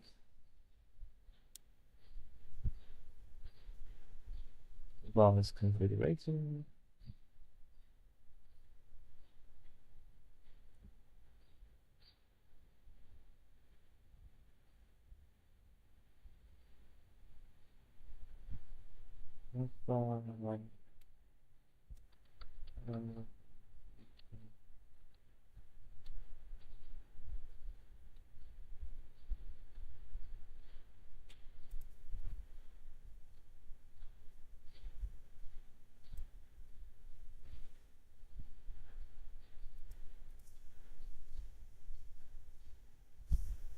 What are we doing, lad? So, if you don't know me, in general, mostly I was trying to do some Gentoo dev stuff at first, mostly working with some ebuilds, and currently I'm learning Rust.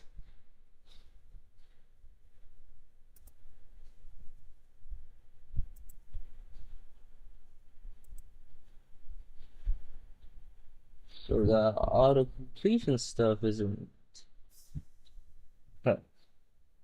You know what? I'm just gonna ignore the auto completion stuff for now. Anyways, although, what's the? I have only this. Okay, maybe I'm thinking of learning Rust too after I'm done with my masters. Ah, that's good. To be honest, I'm kind of liking this. I don't know. Although, look, I kind of hate how slow and how system resource hungry compiling some Rust projects can be. You know what I mean? And yeah, I have some bone to pick with Rust because of ebuilds, because of some Rust projects, some Rust crates, in fact, like to vendor the dependencies. So yeah, it's kind of a problem sometimes. And yeah, it's mostly been a problem for me when I need to test out packages and I need to, compile a few different times, this and that.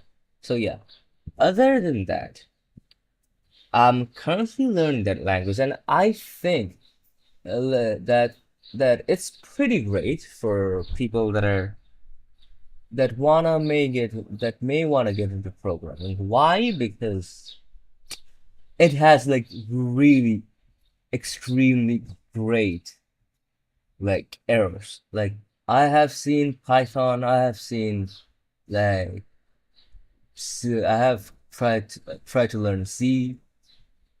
Like GCC has okay-ish warnings and stuff. However, like yeah, I think it has great errors. Like you don't think so? Okay. Let me just show you something. Let me just show you something, right? Let me just show you something. Okay. So fn main, for example, let a 1 2 3 4, right? 1 2 3 4. Let a this, right?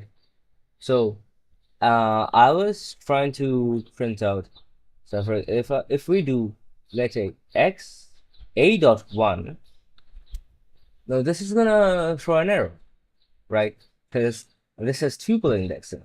So when I was trying to tinker with stuff and learn my way around, I ran this and it literally said, hold up. Okay. So a local variable with a similar name exists, blah blah. You might have this. Instead, no fields one on type integer 4, right? Unknown fields. Hell, instead of using tuple indexing, use array indexing. And yeah, I think that damn, this is This is great. This is some great shit. It's not good for someone new to programming. I don't know. I think that I haven't really fucked around with Rust, but I think that it may be, an easier experience. I could be wrong. I could be wrong. Because I mostly use like Python. Not Python, sorry. I started with Python, however, I fucking hate that language. To my bones, I fucking hate that language. And I haven't touched Python in like years or something. And I honestly, forgot how to even write Python. I mostly use Lua stuff, or I just abuse shell scripts. So it's either Lua or abusing shell scripts. Then again, I'm not building some kind of, software stuff. I'm mostly doing downstream packaging and, some scripts here and there. So yeah, it's been working out pretty great for me so far. However, I just wanna, I guess, learn stuff for making some CLI programs myself. Although I hate Python, I actually hate that language. To be honest, I think like Lua or LuaJIT is like far, far more better than Python. It's like Lua is way better than Python. It may sound a bit funny. It may sound a bit funny. However, you know what's my biggest gripe with Python, my biggest bone to pick with Python? It's that it forces indenting. Like, why is this a problem? Well, that's because, for example, let me just open up a Python, something like Python, okay? So test.py, okay? So when people are writing code, like most people, if true, then I forgot how to write. How did I write Python again? If true, this print I. Is it gonna work? Okay, thanks. So, uh, for example, you're writing this, right? Forced indentation means basically if you comment out this, which a lot of people are gonna do, right? Python is just gonna kill itself and say indentation error, an expected indent, right? So, for example, we comment our shit to just test out stuff a little bit. Then we need to indent it again, re-indent all the stuff, rerun that. Now, for example, I want this. If true, then run this. Okay. If condition, then run this. Then Python kill itself again. So this was my biggest gripe with Python. And yeah, you have stuff like, yeah, Python is slow, Python can be slow, and a lot of other bullshit. However, force indentation on any language absolutely fucking pisses me off. Because my workflow is I comment out a lot of shit to quickly test out stuff and quickly test out logic. And yeah, it just fucking pisses me off.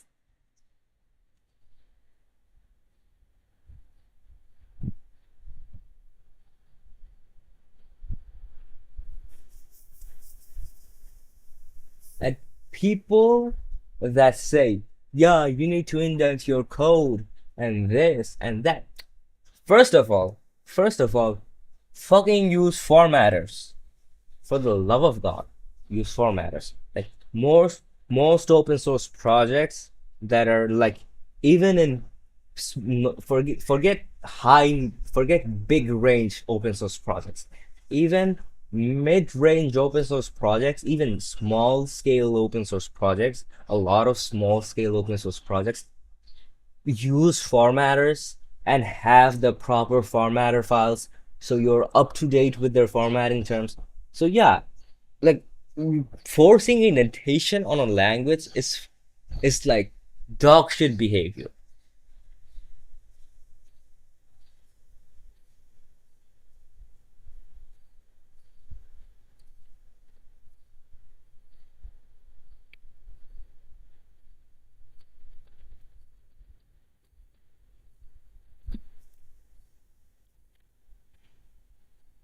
To be honest, I think I should clip this part of the stream. Yeah, I think I should clip this part of the stream. Okay, so it's around 3:15. Yes, why not just exactly. Forced indentation is absolutely horrible. For example, in Lua, like let me just echo. I think I can uh type stuff into Lua, but let me check. Will it run? I don't know. I don't know. I'm just okay. It runs. It runs, right? So if I have like for var equals 1, 10 do print var end. Yep, it works. I can just write a fucking for loop in one line and Lua doesn't complain. Yeah, Lua is simple and cool. Why mess your head around with arrays, with tuples, with dictionaries, with this and that, when you can just use tables? Tables are based, to be honest. Same for Go. I fucking love Go. I haven't really worked with Go myself. I'm gonna be honest. But you know what do I like about Go? I have no zero Go experience, but I have messed around with a few Go projects, and I think I have maintained, not upstream maintaining, but downstream maintaining. But downstream maintained a few Go projects, and the thing I like about Go is it's like really easy to like just read. I have seen a lot of programming languages like Haskell shuts down my brain. Rust is kind of hard to read. C is okay-ish to read. However, if I'm reading Go, like if you have just like basic programming experience, Go is like really easy to read. Extremely easy to read.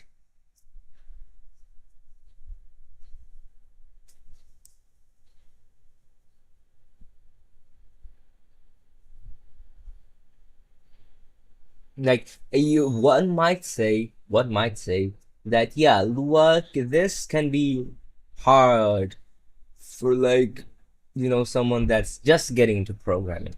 But for example, for loop and Go, let's just go to enables, right? Like yeah, this is like extremely easy to read, and it uses start of the block, and I love that. Last time I used C and CPP was like 6 years ago in uni, and it was so freaking good. C was my first language. I have tried to learn C, and I just kind of got like extremely, what's the word? Burned out. Yeah, I kind of got burned out. I was learning it using a book, the C Programming Language, A Modern Approach. It was by Ken King or something like that. I forgot his name. A really good author, and really a great book. However, I just kind of got burned out. And not gonna lie, I really like the C syntax. Although I just abuse Bash, like not Bash, POSIX SH, sometimes POSIX SH, sometimes Bash. Yeah, I just abuse shell scripts. Like I do stuff with shell scripts that should not be done. But yeah, shell scripts are kind of fun sometimes.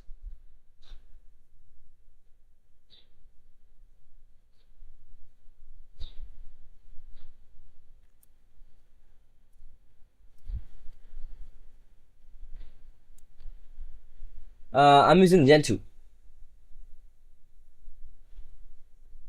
It's Gentoo Linux. Let me just and it's this i3. No, it's Sway. So you can say it's i3. But yeah, it's Sway because I'm using Wayland. If I used X11, I would probably use i3. Yeah, Sway is fucking great. Although, look, at first, I'm not that much of an experienced Linux user. I started Linux for like around 3-ish years ago, and I started with Hyperland first, and then I switched to River, then Sway, and something on Linux. I have used like River, Sway, Hyperland, Pinnacle WM, I think, Mango WC, and a few others. But yeah, I really love Sway. Although I hate Hyperland kinda, but I have been thinking about going back to Hyperland just because, just because of one single feature. Because it has fake full screen. Now, I absolutely love and adore fake full screen because it's so great, right? It's absolutely great.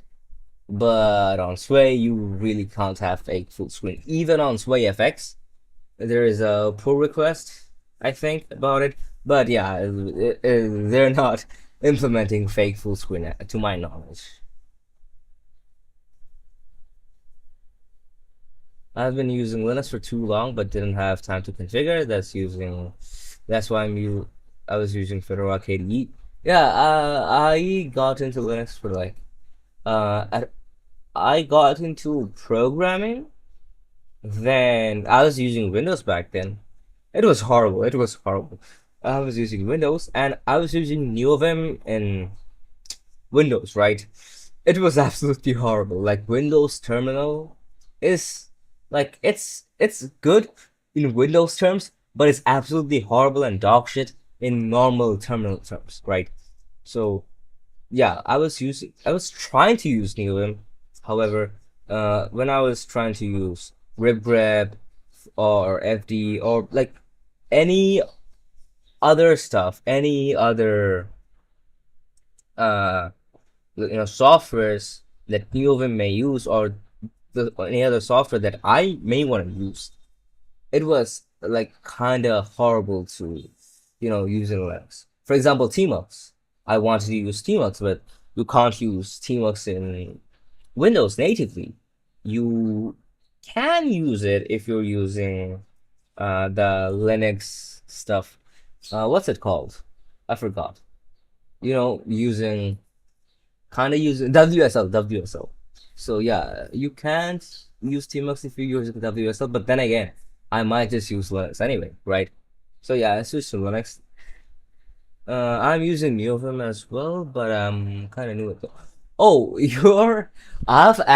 I actually have more NeoVim experience than I have Linux experience. I know it's kind of wild. I have actually more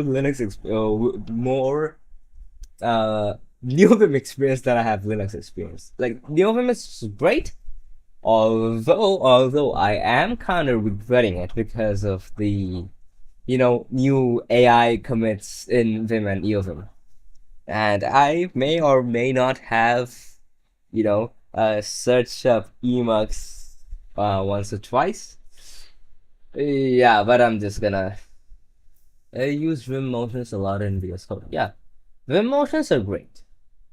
Like I some people don't like modal editing at all, but I really love modal stuff. Yeah, so Vim motions are like a godsend for me.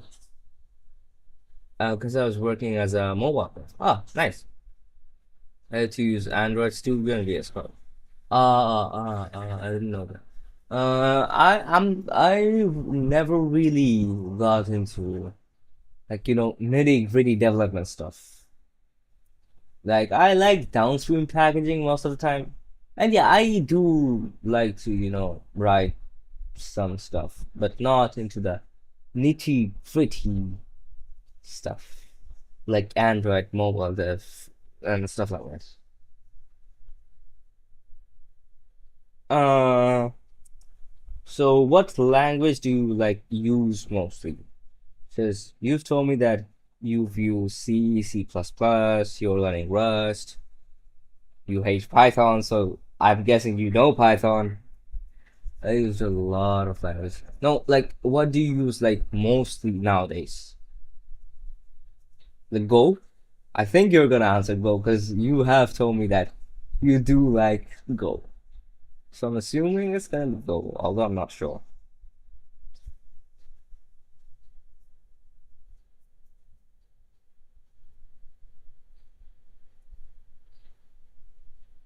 Now I'm using Dart and Python for my research. Ah, nice, nice. What do you research about?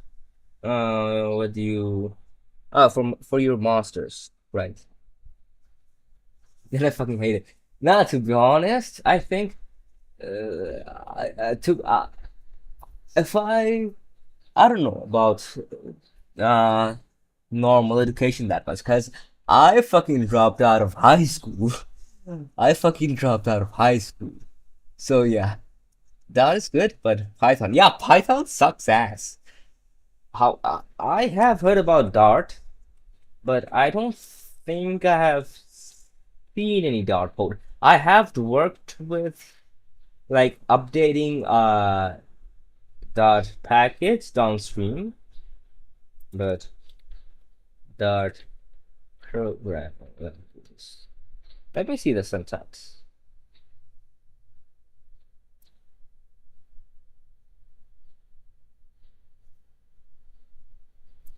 Huh. So void main. Interesting. Wait, what? Friend. It uses like, bruh, this is kind of cursed. So it has the your average C syntax, void main this. The for loop syntax also looks like C, so that's good because I do like C syntax. However, it has this like and the what's it called? The pound symbol? No, it's not the dollar symbol, the dollar sign. And yeah, Bash uses the dollar sign a lot for subshells. Yeah, otherwise, yeah, the syntax looks okay-ish.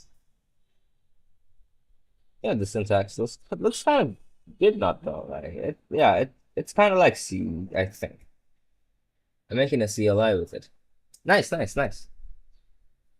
Do you have a GitHub or Codeberg or GitLab or Source? Like, there are like so many Git forges nowadays, and yeah, I think you can share links in my Twitch stream. Like Twitch should allow it. I know YouTube like straight up doesn't allow links in chat. Yeah, but I don't have much things there. Ah, fair, fair, fair, fair. By the way, what distro are you using though? Because you know us Linux users, we like to talk about our distros. We like to argue about distros. We like to talk about distros. So the main question is, what distro are you running? Now using Fedora. Ah, nice. I personally haven't used Fedora myself, although I have heard a lot of great things about it. To be honest, I really don't really have that much, use cases with stuff like, Fedora, Ubuntu, Debian, and stuff like that. Because for number one, I like to use bleeding edge packages Number three, sometimes I compile from source. I like to compile from source. So yeah, I used Arch, Pop! OS, and a lot of other distros, but Fedora is stable and don't break. Yeah, I started with Arch, then I went to Gentoo, then I went to Nix, then I got back to Gentoo again, then I got back to Arch, and now I'm back in Gentoo again.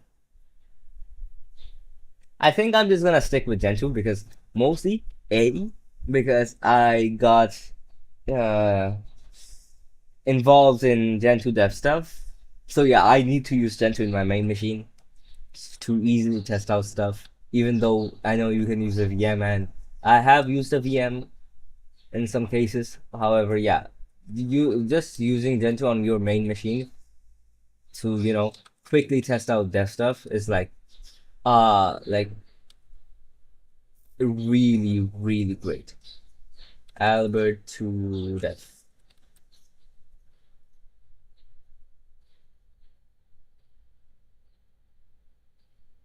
Yeah, nice.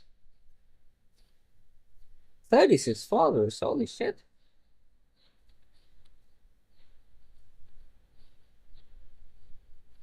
Dot files, leadcode.nvim.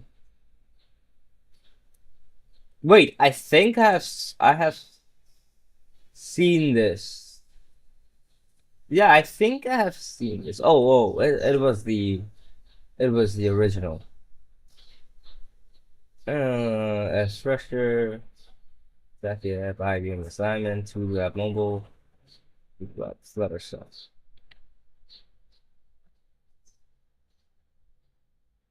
Holy shit, you have a lot of dot files. Yeah, I just forced it to add something I needed. Ah, nice. Wallpapers. Yo, same. I use as Git repo for wallpapers too. It's easy to just use your GitHub repository. Yo, this is kind of epic. Holy shit, this is kind of epic.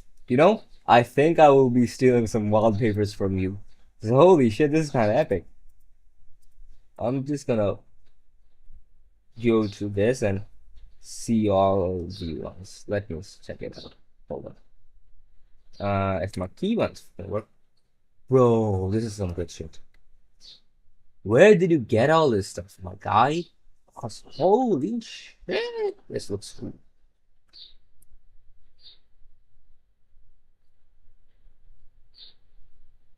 Yo, this is kind of rendered really great.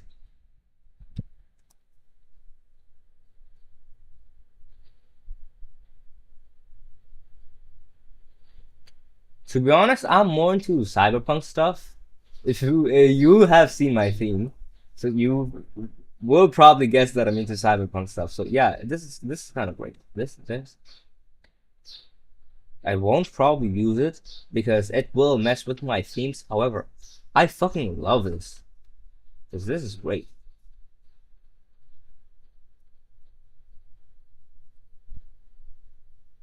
I'm just browsing through your dot files, judging. Oh, use Alacrity?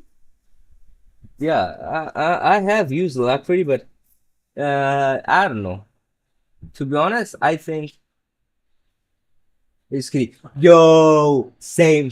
I use Kitty too. Like, I don't really like COVID Goal, the maintainer, for some reasons, and I don't really like some of the AI stuff.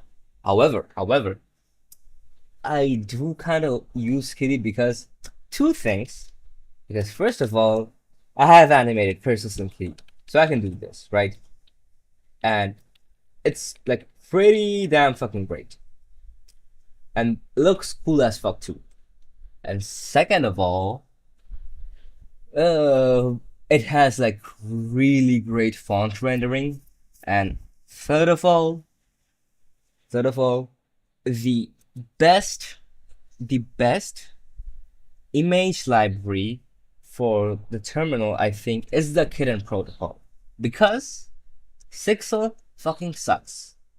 Sixel is unoptimized, and when it's like bloated as fuck, because it's so unoptimized, when you try to render images using Sixel and tmux, tmux has like a 1 MB limit for pass-through stuff, so you can't really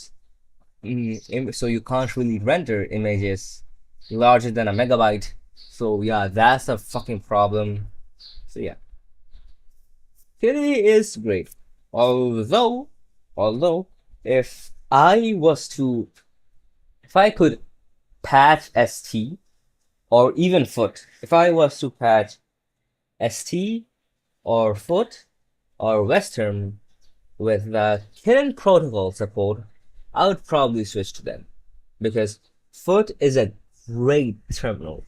I have used foot, and the only reason I'm not using foot right now is because of, you guessed it, the terminal, the image protocol, the animated cursor, and the font rendering.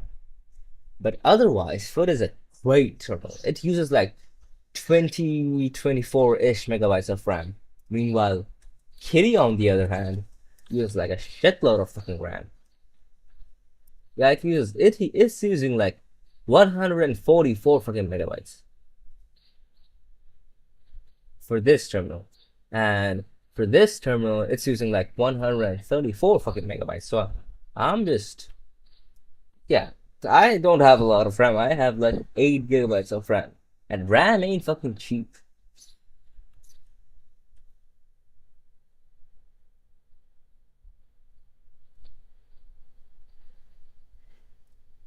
Yo, you use tmux and ZSH? Nice. By the way, if you're using tmux and ZSH, I have one thing to recommend, right? I have one thing to recommend to you. Like, see this. Are you seeing my tmux paints? Not the tmux paints itself, but the names. If I just, okay, why the fuck isn't it working? Should work. Anyways, now it's working. I don't know why it didn't work there. Probably because of some problems. Anyways, so I can just open NEOVIM, and it automatically does this. If I open btop, it uses a btop icon. It uses this. For example, if I go to this, I can go to my shitbox project, get my fix, kernel, yep.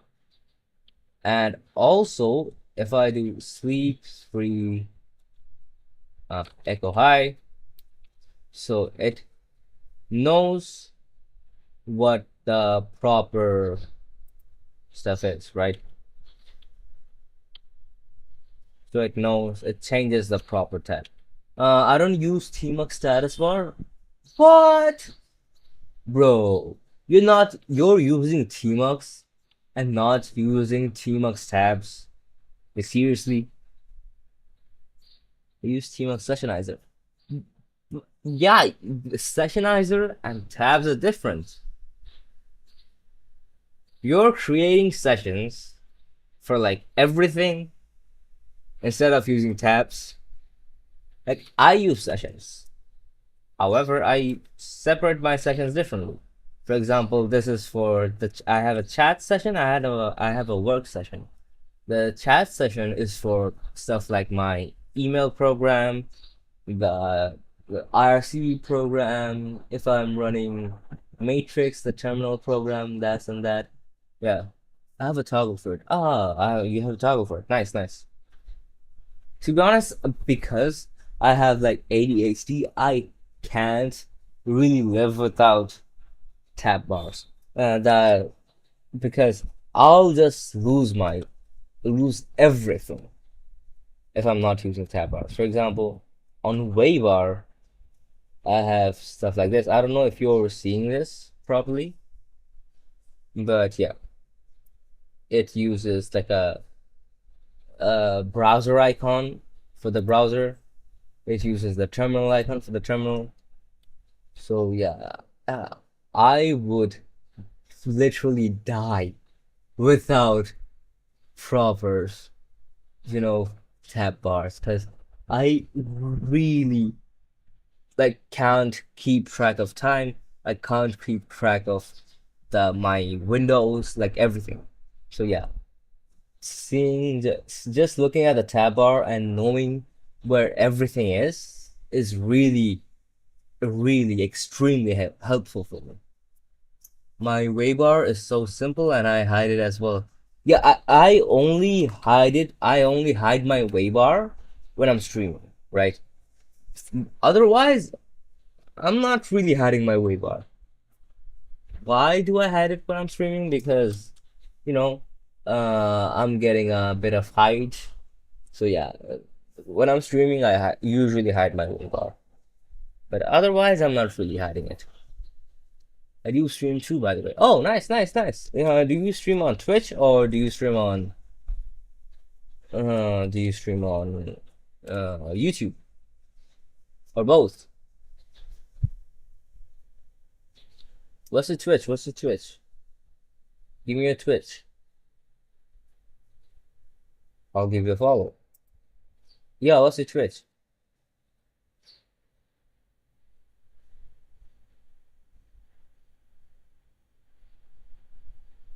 Name 3 countries in South. Okay. Brazil. Why the fuck is this playing? Albert Todd Ruby. Oh, so this is nice, nice. GG's, GG's. I'll give you a follow.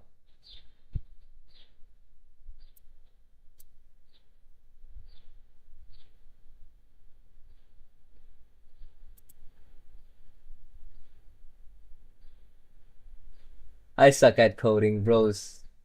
I didn't stream for 5 or 6 months. Wow.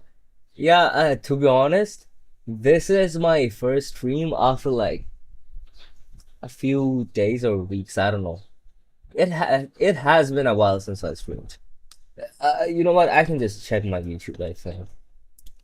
In general, I think I can just check my YouTube. Because, yeah, I multi-stream. So the last stream was like 12 days ago. So yeah.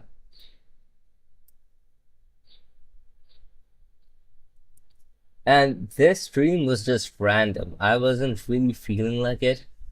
And I was extremely sleep deprived. I still am. And yeah, I was kind of like feeling like shit. However, I'm bored as fuck. Why not just stream? Because sometimes a random viewer like you pops in, and then I can chat for a while, and yeah, it's fun.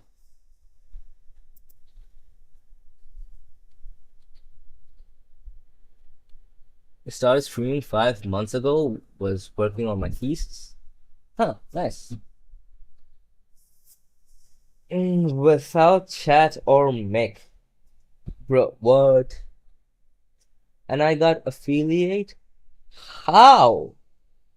Bruh, no way. Nice, nice. This music? Holy hell. That's kind of great. That's kind of great. Cause I, okay, let me blow your mind. Let me blow your mind. What do you think is my mic quality? My microphone quality, right? What do you think is my microphone quality? What would you rate it out of 10?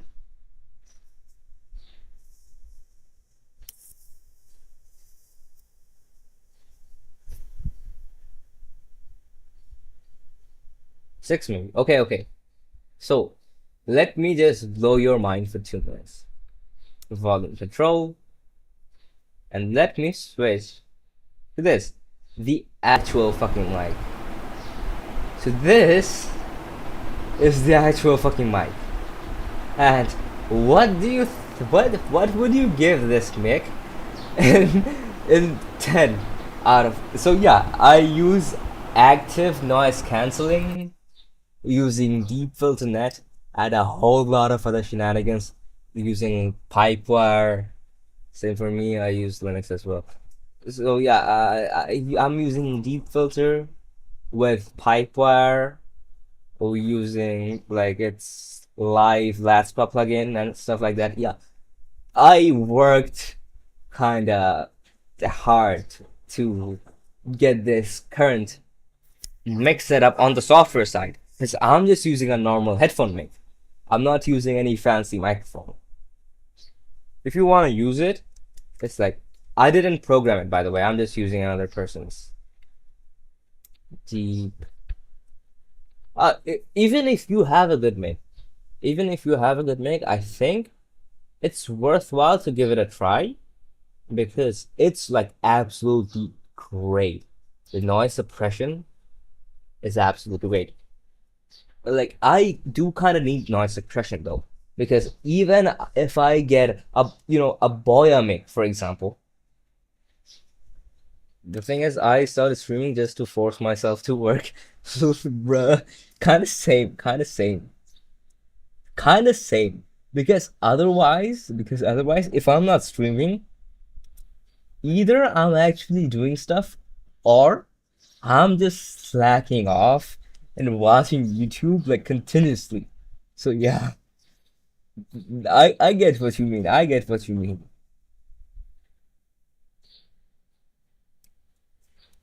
Because today I was gonna be like, yeah, if I'm just gonna be uh not streaming today, then I'm probably gonna be watching YouTube. So you know what? Let me do something productive and let me actually stream because then I won't randomly watch YouTube. Yeah, same. I'll be watching the Prime. Yeah, the Prime engine is kind of great. Although to be honest, it's been a while since I watched the Prime engine. Anyway, I need to go. Okay, take care. Bye.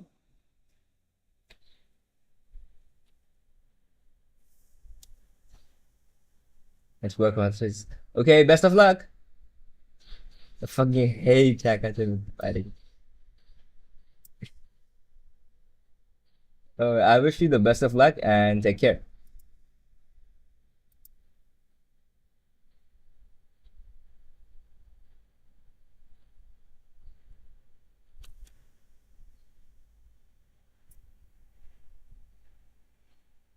Uh, Invalid array element access.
You know what? Let me ask on the desktop. Although I should not be open a desktop and chat. Hold up. Let me go to not starting but private. Let me go to private mode in a few minutes, for 2 minutes.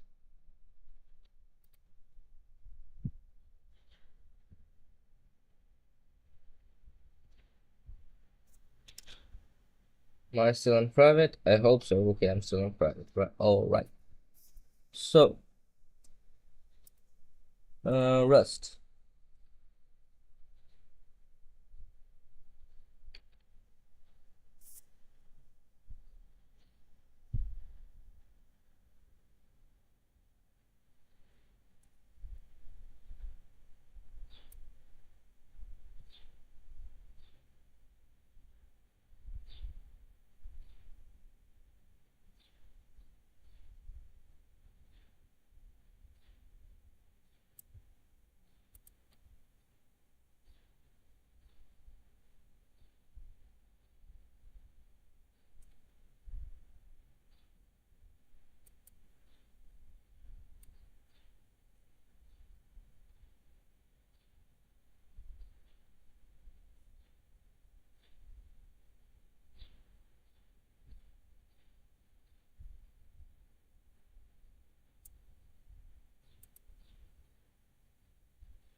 That's using a dolphin super source.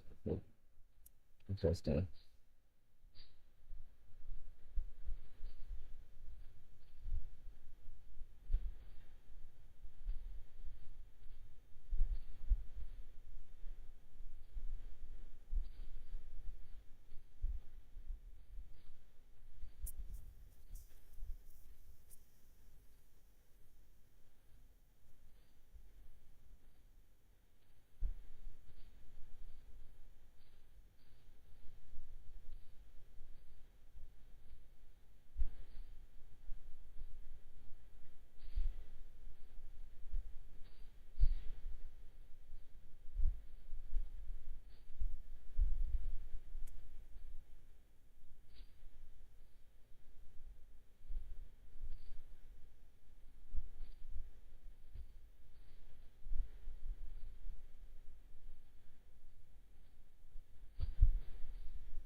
Um,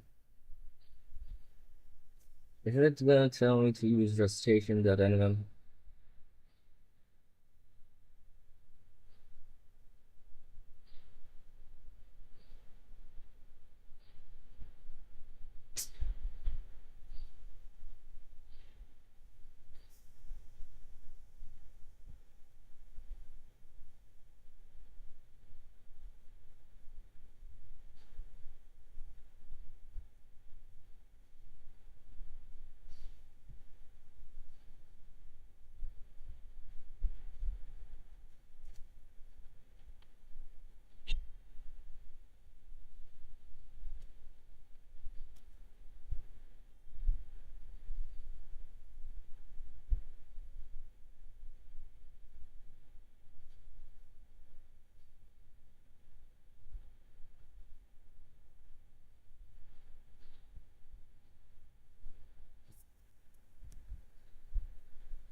Is this Zen browser? No, not really. It's LibreWolf. But I use my kind of own config. So yeah, it kind of looks like Zen, but it's not Zen. It's LibreWolf. Mm, heck hell.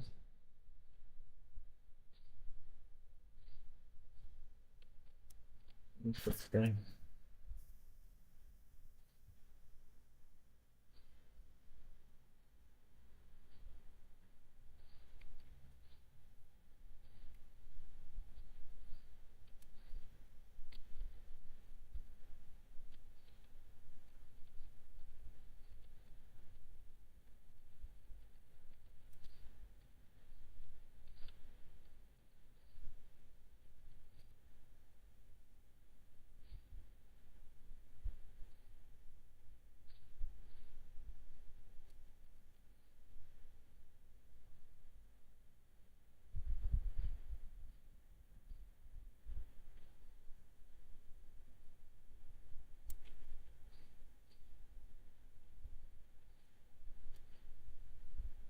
It's ebuilds 2, but currently WebGL is broken for me. I tried to fix but couldn't. Oh, it's just about config. Then just search for WebGL and WebGL disabled. Set this to false. And yeah, that's just about it.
I tried all that but couldn't fix it. I think it has a bug in next packages 25.11 channel, or I need to update my flakes because it was working a week ago. Huh, interesting. Yeah, so then either it's probably a bug with Nix, or it could be a bug in Liboof because I really haven't used WebGL myself that much. I just keep it disabled.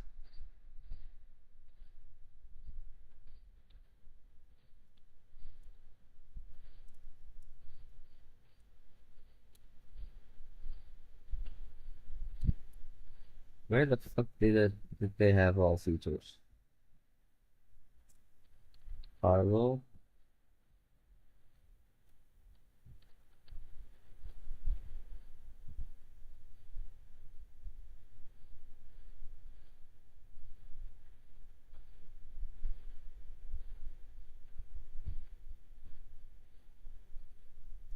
Cargo below. Cargo boost with enabled.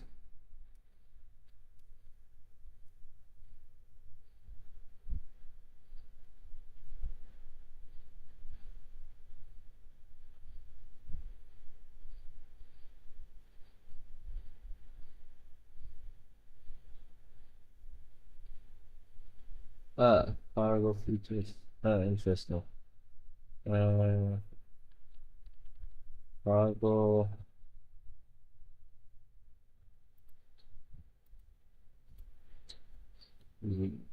Features.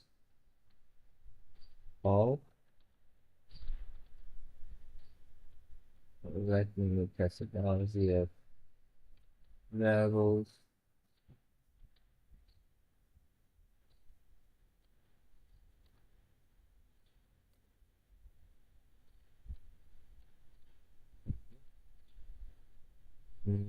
Still doesn't work. SPD. Nope, still doesn't work. Fucking hell. Hmm.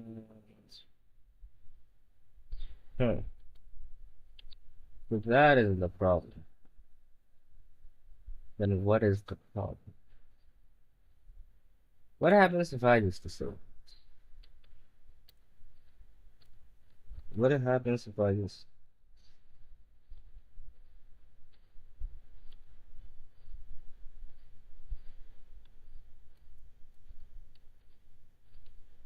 Interesting.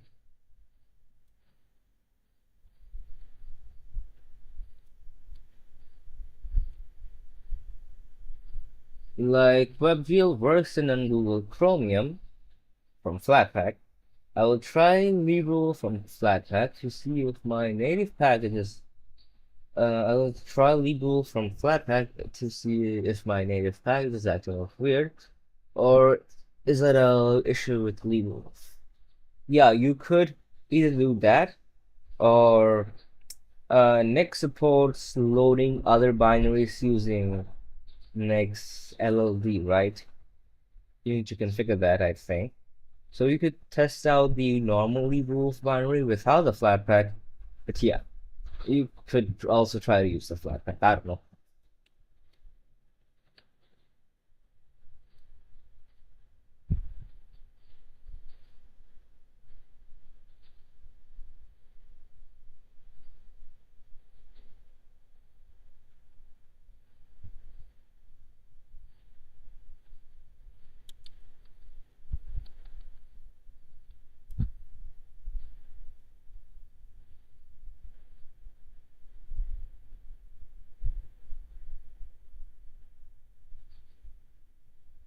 Wait, hold up.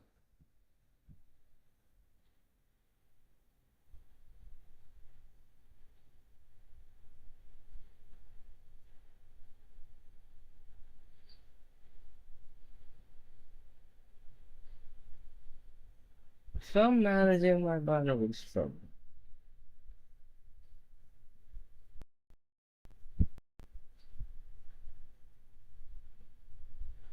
Hmm.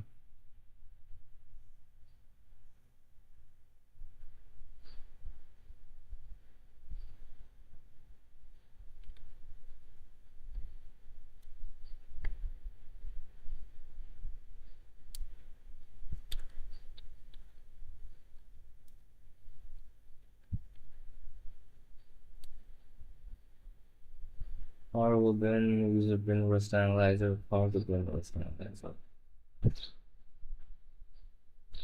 Is this Waybar or Iron Bar? It's Waybar. I haven't fully used Iron Bar. Wait, let me check it out. Iron Bar. Interesting name.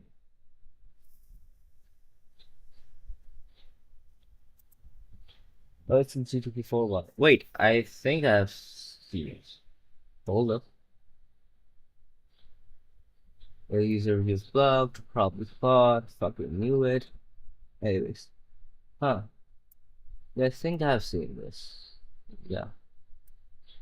Anyways, this is wait what?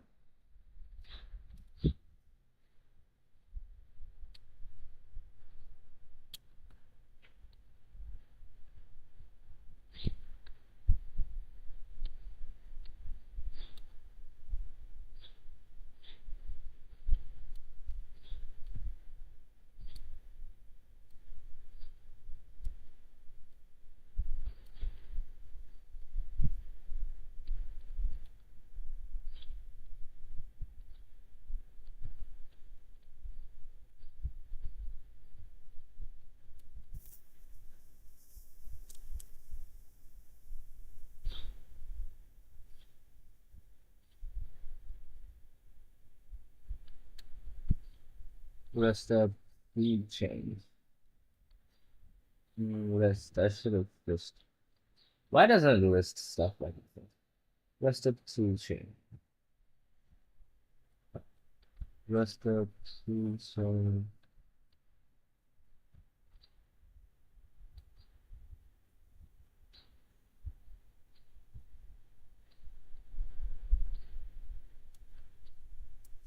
Wait.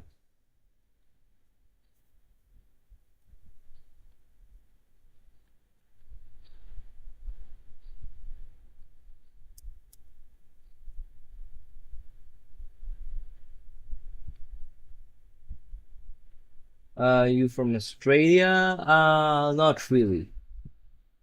I'm from Bangladesh. Why do you ask?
I asked because you are ahead in time about 30 minutes, but I guess Australia is much ahead in time.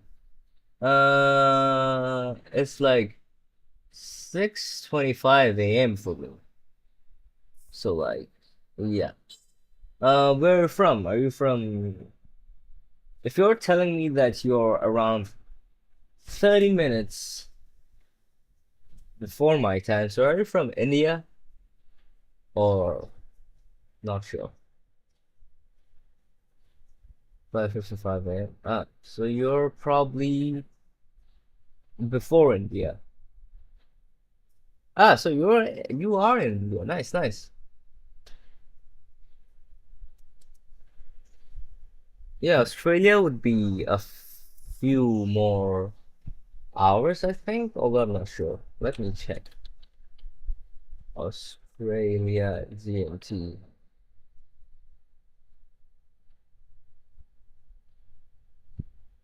So Australia is. Yeah, it's like 12:25 a.m. in Australia. So is it like before? What? That's confusing. Oh, wait, hold on. Is it because let me check.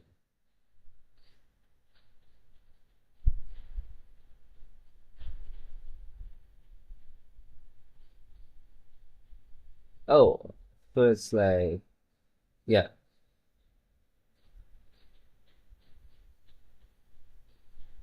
it's 8 to 10.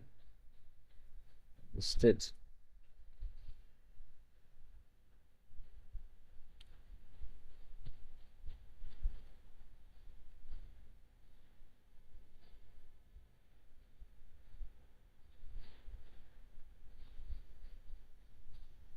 Hmm. The recipe chain install stable. Could try to do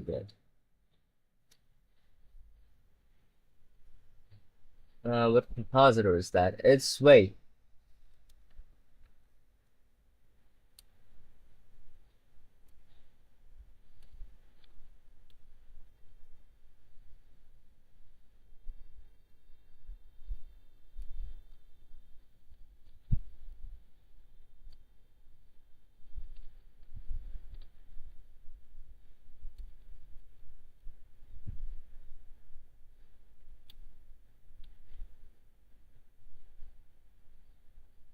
What rest is to be?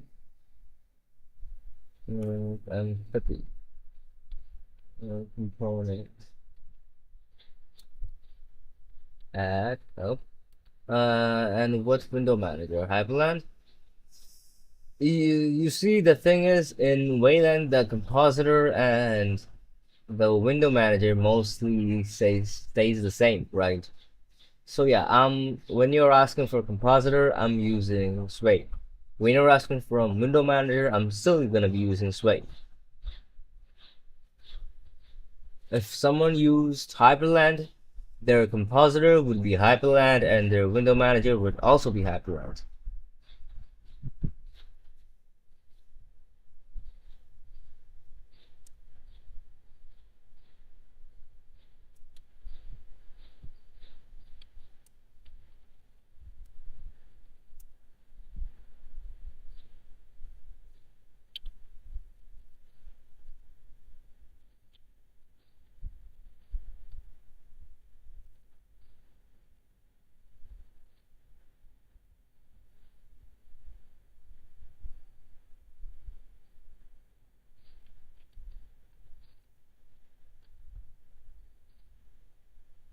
I used to use Hyperland, then switch to NEOVIM. Nice. To be honest, I'm kind of iffy about NEOVIM. I don't like scrollers. I like I like tilers mostly, and I extremely like the dwindle type of tiling. You know, the dynamic one. And yeah, Nimri isn't for me because yeah, if a person like me, if I used scrollers, I would lose every single fucking window.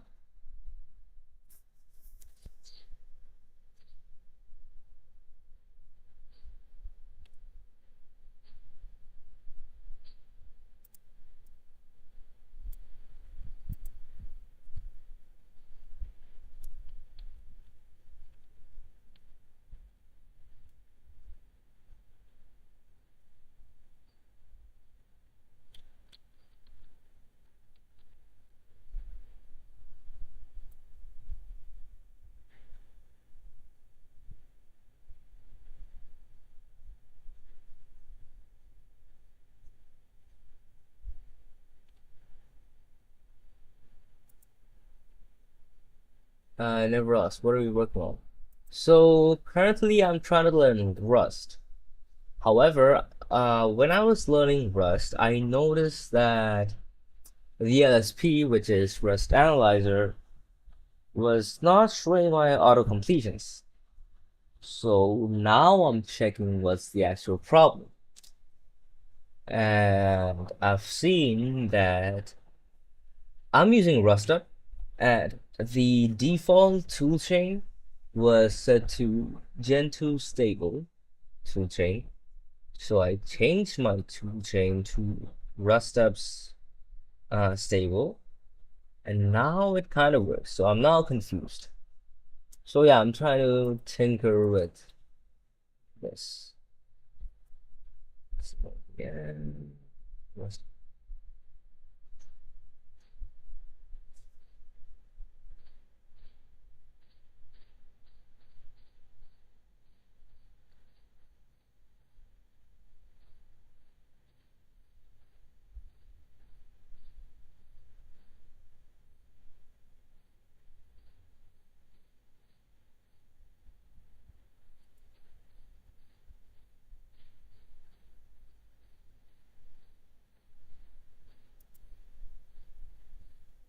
Rustlang and RMS. But, interesting.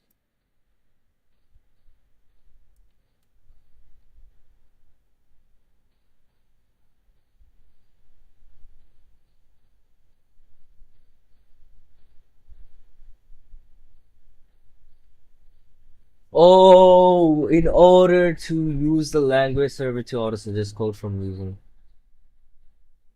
Fucking hell. I have that working. It is working on my config on GitHub.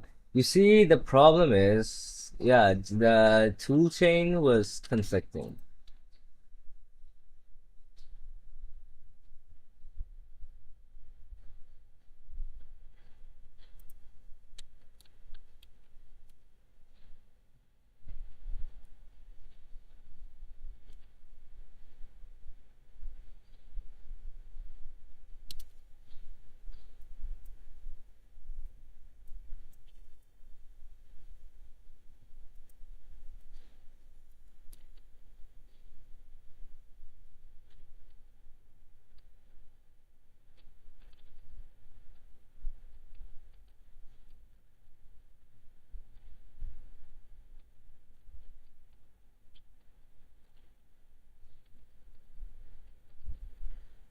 Uh, right there.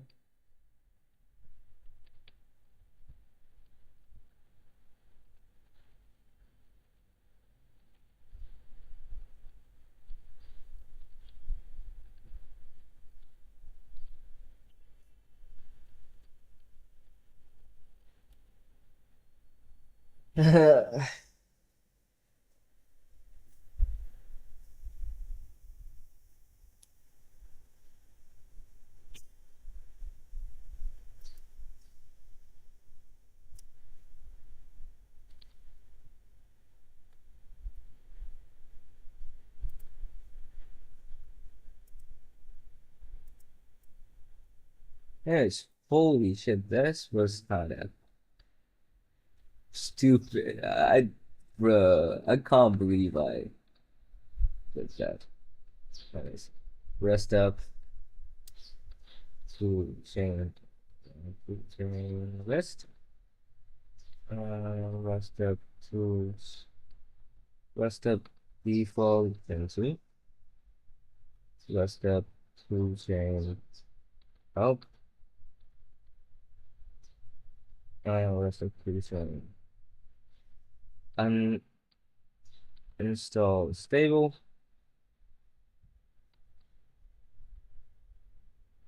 Step components list.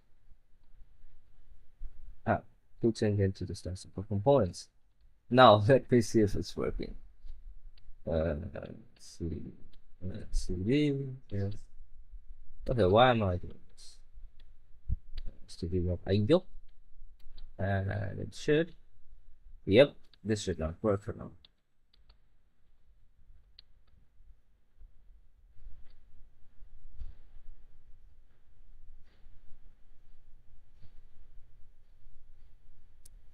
What fucking damn it.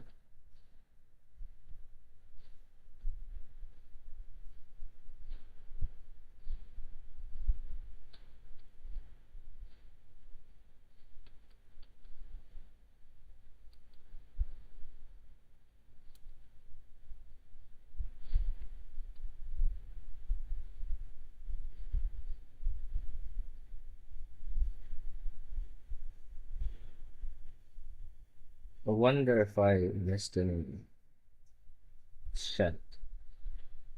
Oh, let me check. I wonder if I missed any.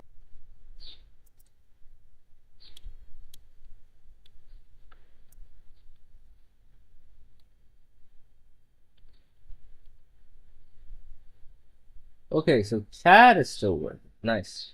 Language service for code completion. In order for the language server, it's for auto suggest code for the. I'm fucking stupid.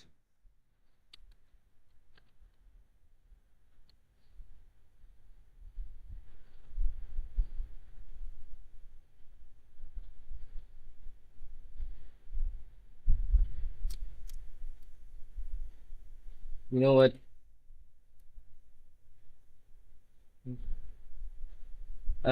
Can you help me fix an issue? What's the issue? I don't know if I will be able to fix it, but I can try to help. Maybe. What's the issue?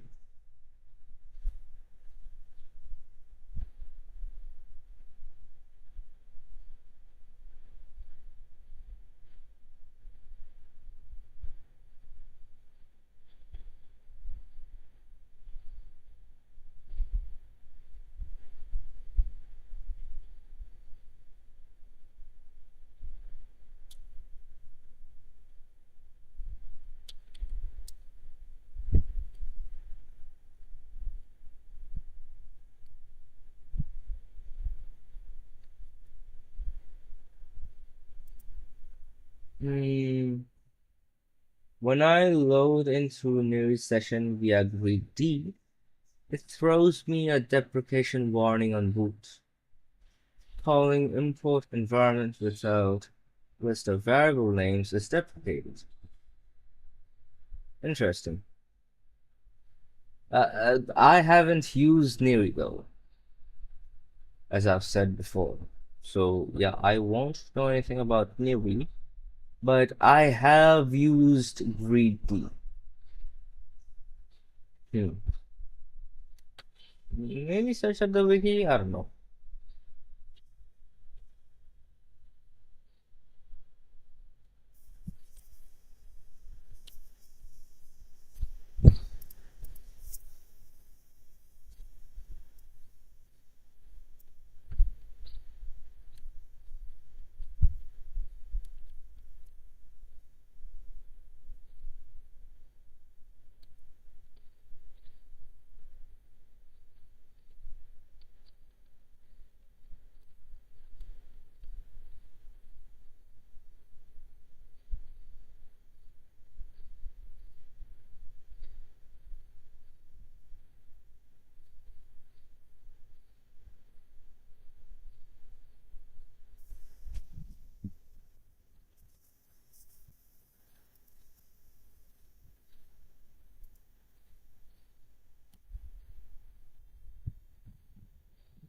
So you started learning Rust recently? Yep.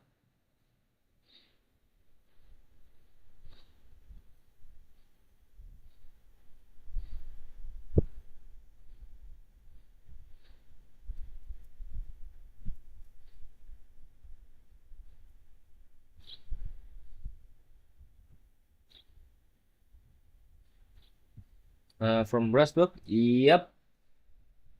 That's what I'm currently using.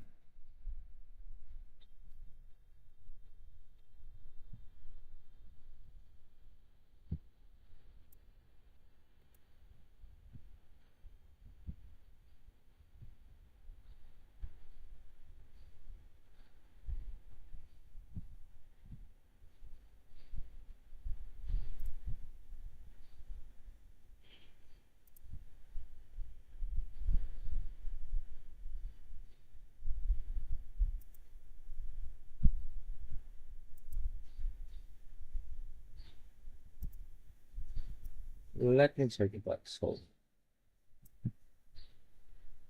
mm,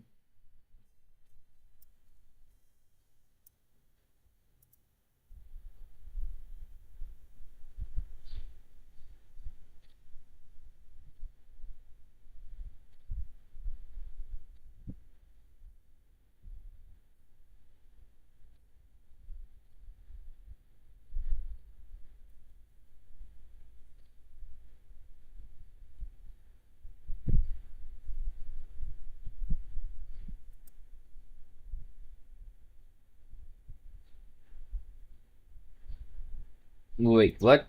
Bruh. This was a Gentoo chat? Bruh, no way. Okay. Okay, fuck. Anyways, yeah, I should use the bugs to gentleman. Let me just follow him.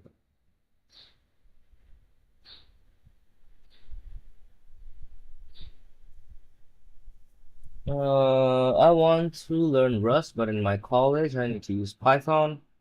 Uh, I only know Rust to build a simple calculator. That's it. I mean, if you wanna learn Rust, then just learn Rust.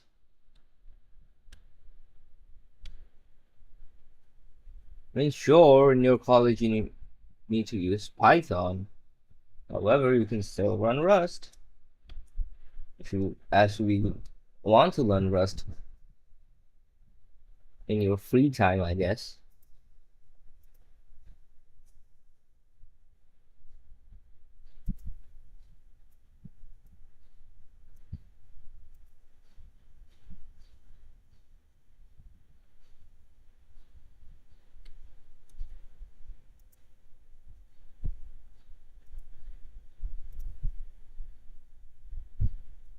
What fucking damn it? Mm, right.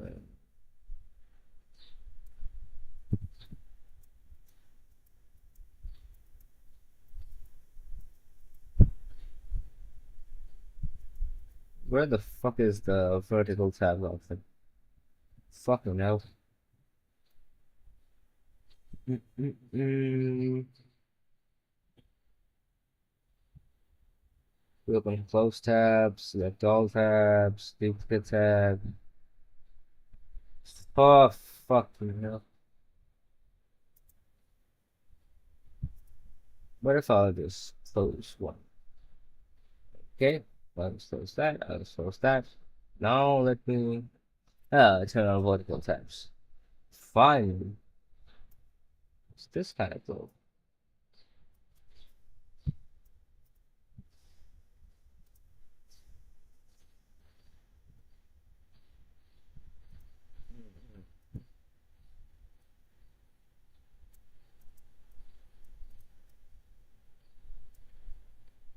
Rest.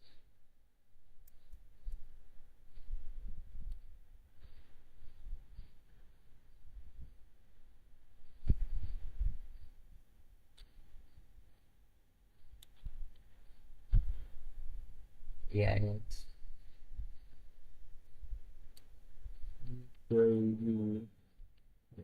analyzer.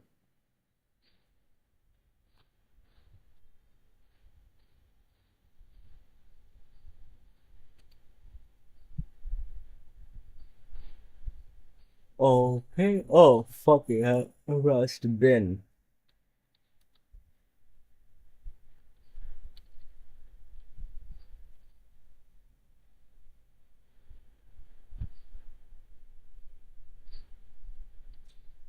So let me just do that.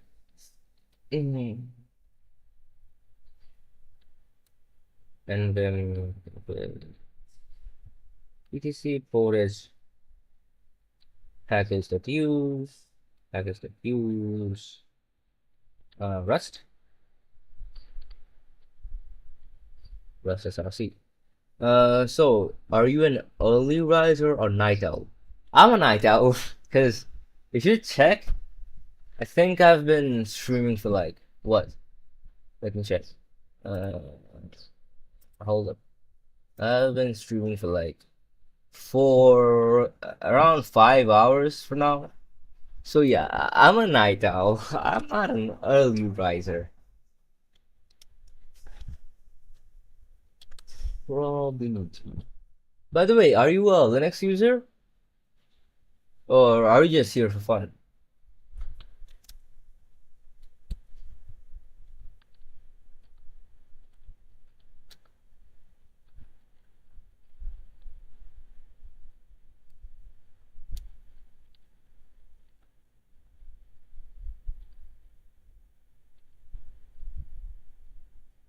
Yes, I use NixOS for about 4 years now. Damn, that's nice. I've kind of used Nix, but I've moved on from it. I was just fighting the distro, to be honest. And wait, what's the? I was just fighting the distro, and yeah, just moving on from.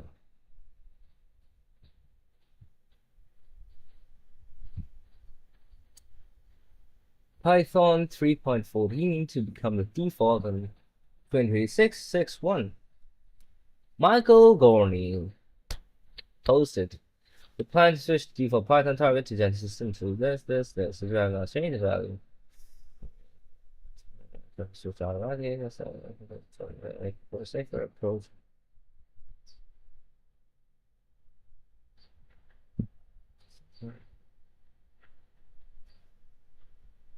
Well, the change. If you did change the values, prefer a safer approach or have problems with the update, read on. I originally distro hopped a lot, like from Arch to Pop to Fedora, then finally settled on NixOS. Yeah, for me, it was I started with Arch, then I switched to Gentoo Linux, then I switched to NixOS, then I switched back to Gentoo, then Arch, then I'm back now at Gentoo again. So yeah, I too kind of distro hopped, but because I kind of got involved in Gentoo Linux downstream package maintaining stuff, using Gentoo in my main machine is just the best thing. And besides, Arch kind of sucks. Its package managing system kind of sucks. The ecosystem especially kind of sucks. And NixOS, I was just fighting the distro, to be honest. But Gentoo, on the other hand, is like kind of hand tailored for me. I can tinker with a lot of shit. Although, don't get me wrong, the idea of NixOS is fucking epic. However, NixOS is not that much flexible. I mean, it may be flexible if you have the enough expertise. However, as someone who was just kind of getting into NixOS, yeah, I didn't obviously have that much expertise to make flexible NixOS configs. For example, if I wanted to use the latest source code for NEOVIM, I would either have to use a flake, or I would have to, which doesn't exist, the flake file doesn't exist on the NEOVIM repo, or I would have to use there's a NEOVIM overlay, not overlay, sorry. There's a NEOVIM flake type thing for NEOVIM for NixOS, but that updates like every day or something. So technically, I can't really use the latest source code. So yeah, I was just fighting the stuff to be honest. If it was surprised I was to upload automatically.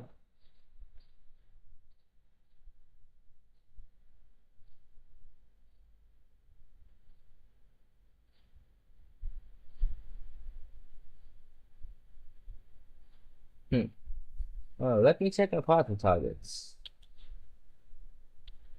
Let me check my partner targets. Yeah. Okay. This so bad. CD, BTC, Forage, RG, follow,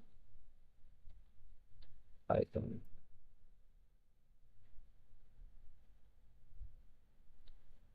CD, packets of views,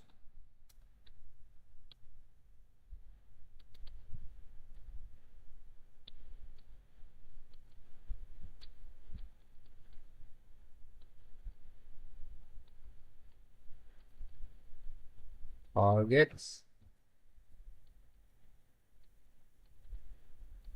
No Python targets. Nice. So Rust bin is still Rust bin.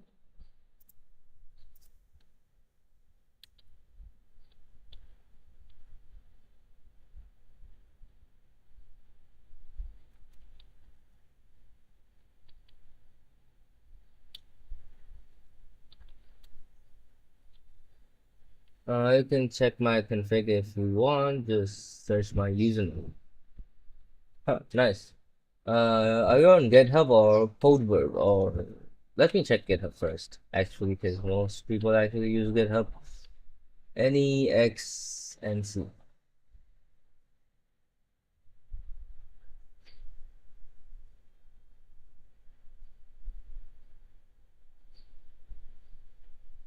Also on GitLab. Nice. Um, you have Podverb? That's really nice. Also, goddamn, you have all PWD.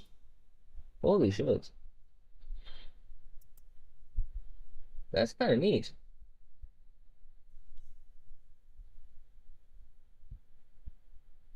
Yeah, that's kind of neat.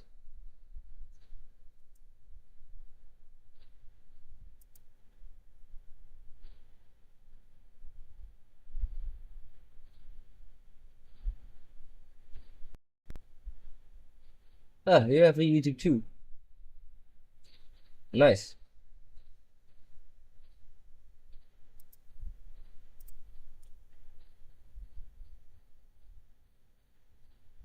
Rice fields. This is funny. This is funny. This is a great name for your config. I would say this is a great name for a config. Fucking rice fields.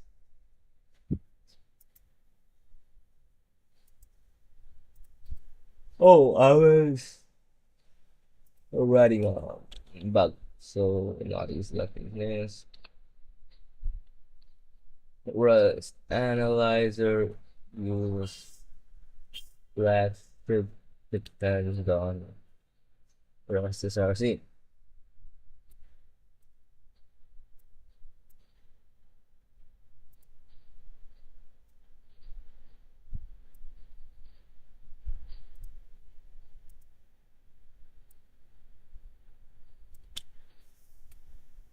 But you didn't say the config. No worries, I need to update it.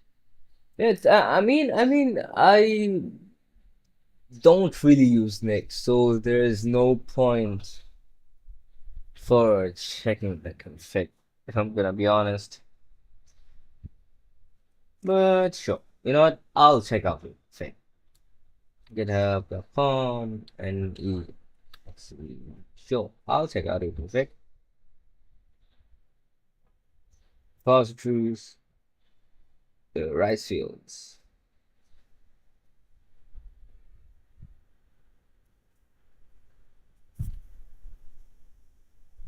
Bluetooth, blah, blah, blah.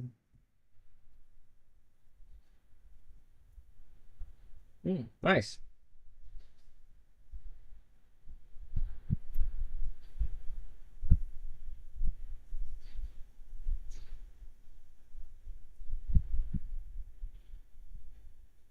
Interesting.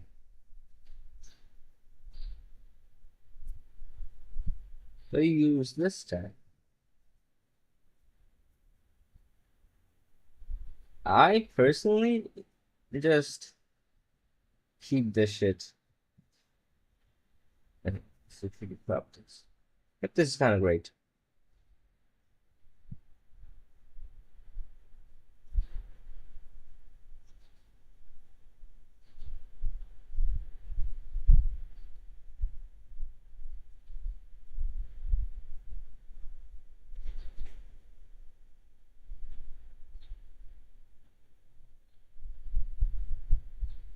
Oh, use ZRAM.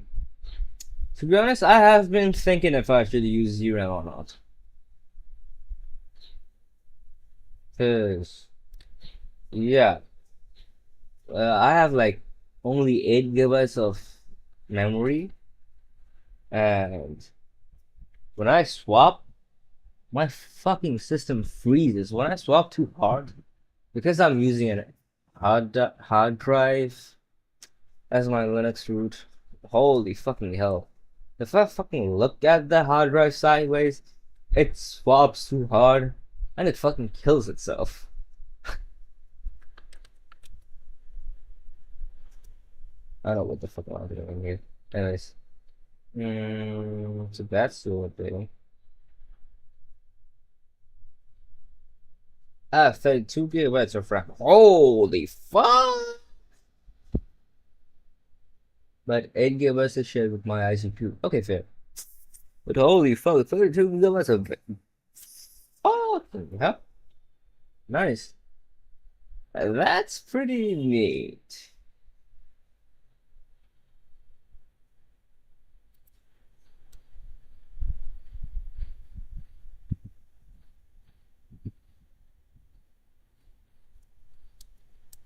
Gentoo repeat that's the this.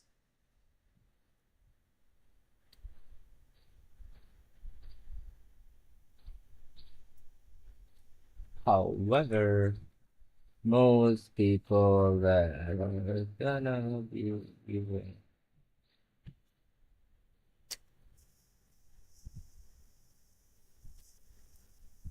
Rust analyzer are most likely gonna be using it in their text editor and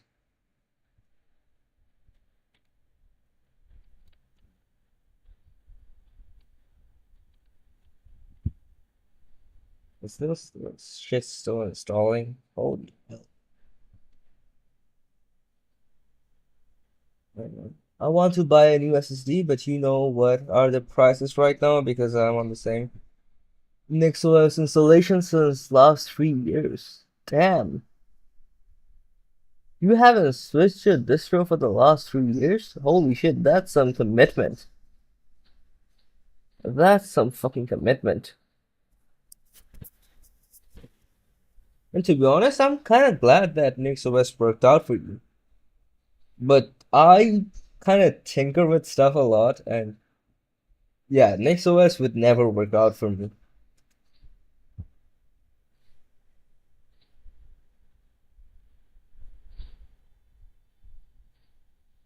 Um,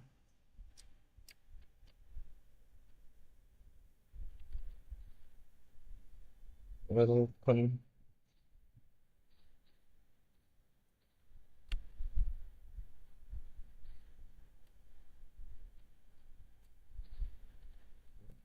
auto completes. Man, once you get down the rabbit hole, it is nearly impossible to get out of it. It has made me an addict of NixOS. Huh. I mean, look, I have used NextOS, and to be honest, the declarative installations, how you can manage your configs, how you can manage your whole system is really great. And I'm not saying that I have not learned anything from NextOS. In fact, how I'm configuring my system right now is following the next philosophy. For example, the shitbox. Yeah, this was my this I think you can see I still have alexandra.tml, right?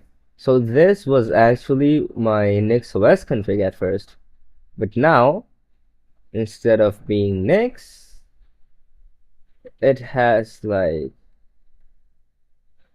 it can use Arch or Gentoo, the most two Linux distros that I use, and it has scripts for like a whole lot of shit.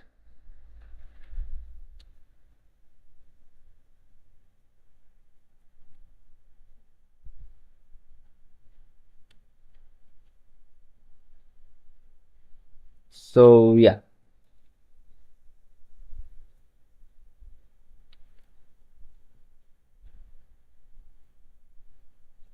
completions in it.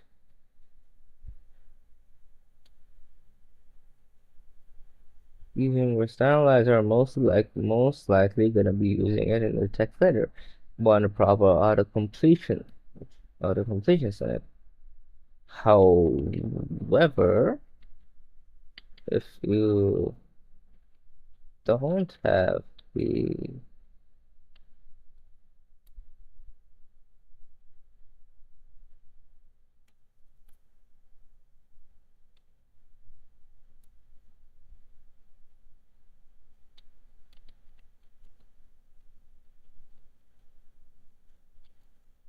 debug my setup for a while, and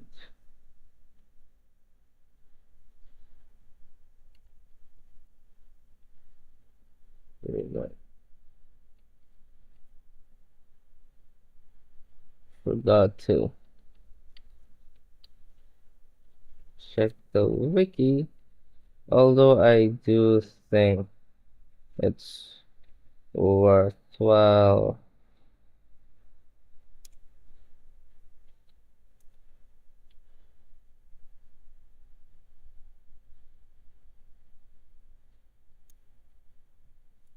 Worthwhile for the Rust analyzer use flag to be dependent on the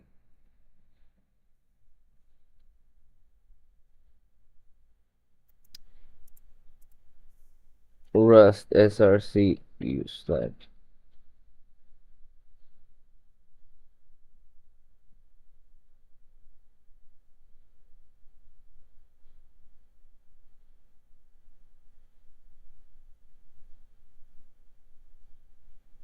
Sound library devlang Rust or devlang Rustbin is required. Most people that are gonna be using the Rust analyzer are most likely gonna be using it in their text editor IDE and want proper auto completions in it. I ended up trying to debug my setup for a while and later realized I forgot to check the wiki. Although I do think it's worthwhile for the Rust analyzer use flag to be dependent on the Rust src use flag.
Now let me check SRC. Will this shit work now?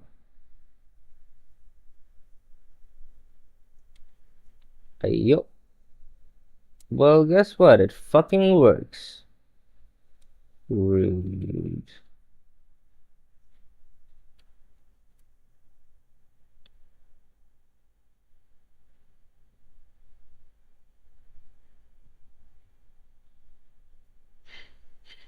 Trying that new.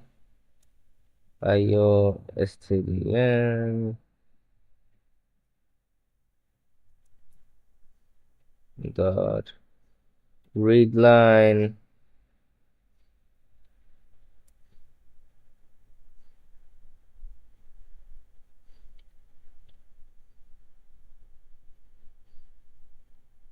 index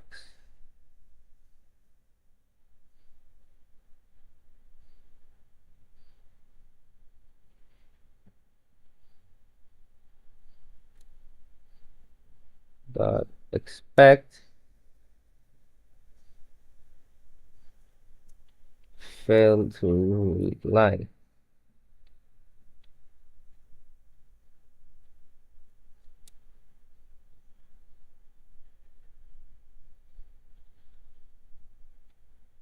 Why is it and index? Why can't it be just index? Consider and meet string. Let me just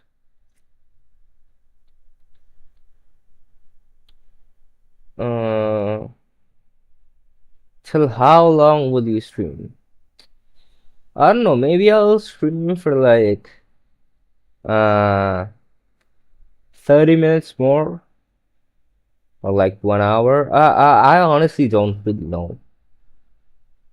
I just stream whenever I feel like it, and I stream whenever I close the stream whenever I feel like it. And if you've been listening to me, you might see that I'm kind of stuttering. It's because I'm heavily sleep deprived. So yeah, I think I might close the stream in a few minutes because damn, I'm sleepy. But I don't know. I'll see.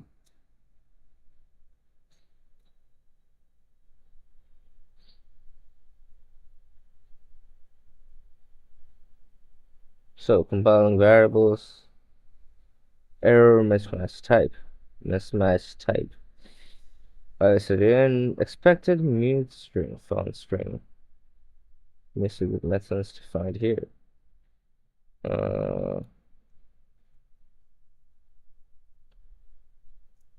Interesting.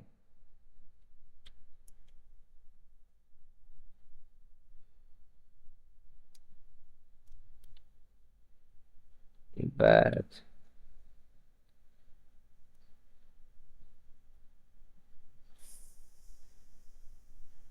For 11.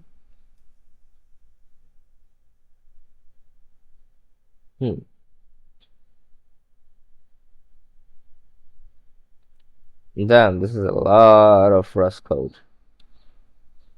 Anyways.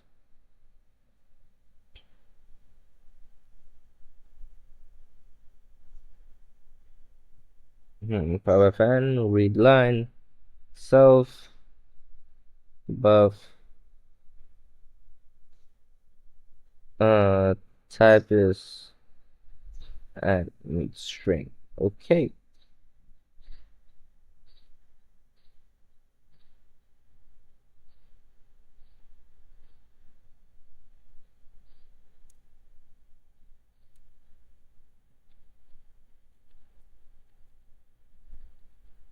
Oh, because hold up. Am I passing in a pointer? I could be passing in a pointer. Oh, now I fucking understand. Because I'm probably passing in a pointer. Although I could be wrong. I could be wrong in here.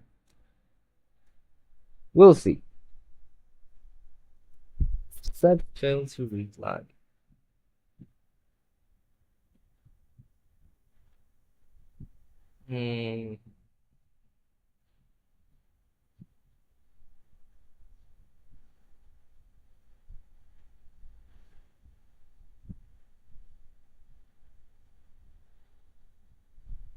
Let index u size. Yes, what the fuck is u size? U size. Oh, architecture dependent.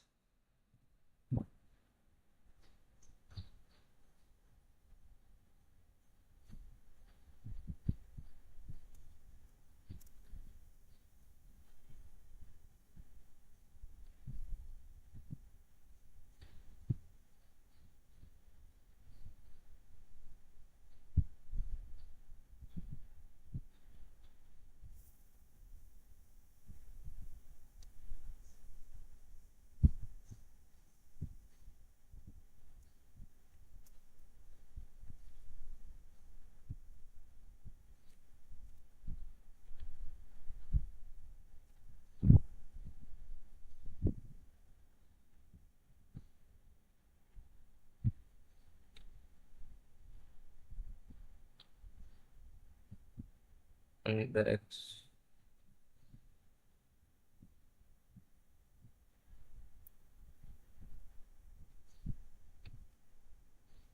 Dot frame. Dot parse. Dot expect. Uh,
so then let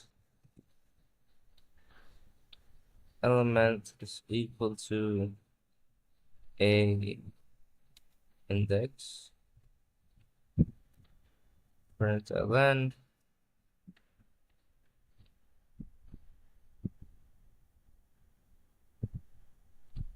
the value of element at index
cargo release.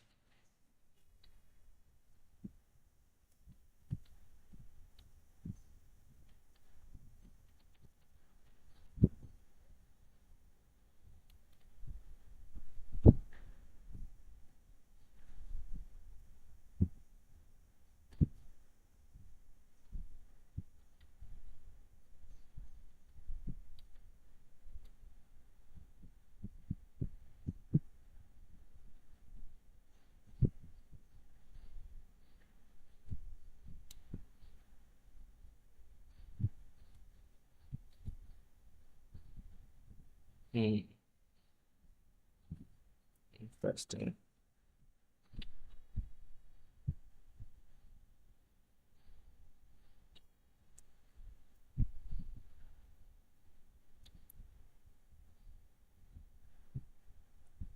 This code compiles successfully. If you run this code using Paragraph 1 and enter blah blah, program will print out the corresponding value of the index in the array. Instead, enter a number past the end of the array, such as 10, you will see the output like, yeah. The program resulted in a runtime error at the point of using the invalid value in the indexing operation. The program exited with an error message and then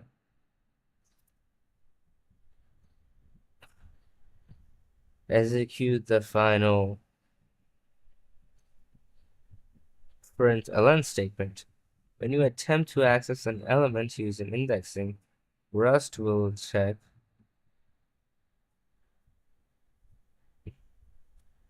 that the index you specified is less than the array length.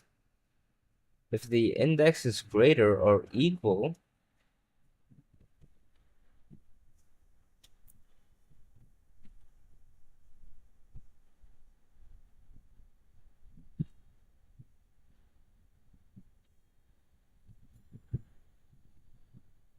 then Rust will panic. They check this runtime, especially in that case because the compiler can't possibly know what value a user will enter when they run the code later. This is an example of Rust's memory safety principles in action. In many low-level languages, this kind of check is not done, and when you provide an incorrect value, invalid memory can be accessed. This protects you against this kind of error by immediately exiting instead of allowing the memory access and continuing. Chapter 9 discusses more of Rust's error handling and how you can write readable, safe code that neither panics nor allows invalid memory access. Nice. So the next stuff is functions. And I'll probably need to sleep. So let me see if I'm gonna continue the functions chapter today and if I'm gonna continue the functions chapter right now. You know what? I'll go take a piss and see what I'll do.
You know what, Chad? I'm feeling like extremely sleepy.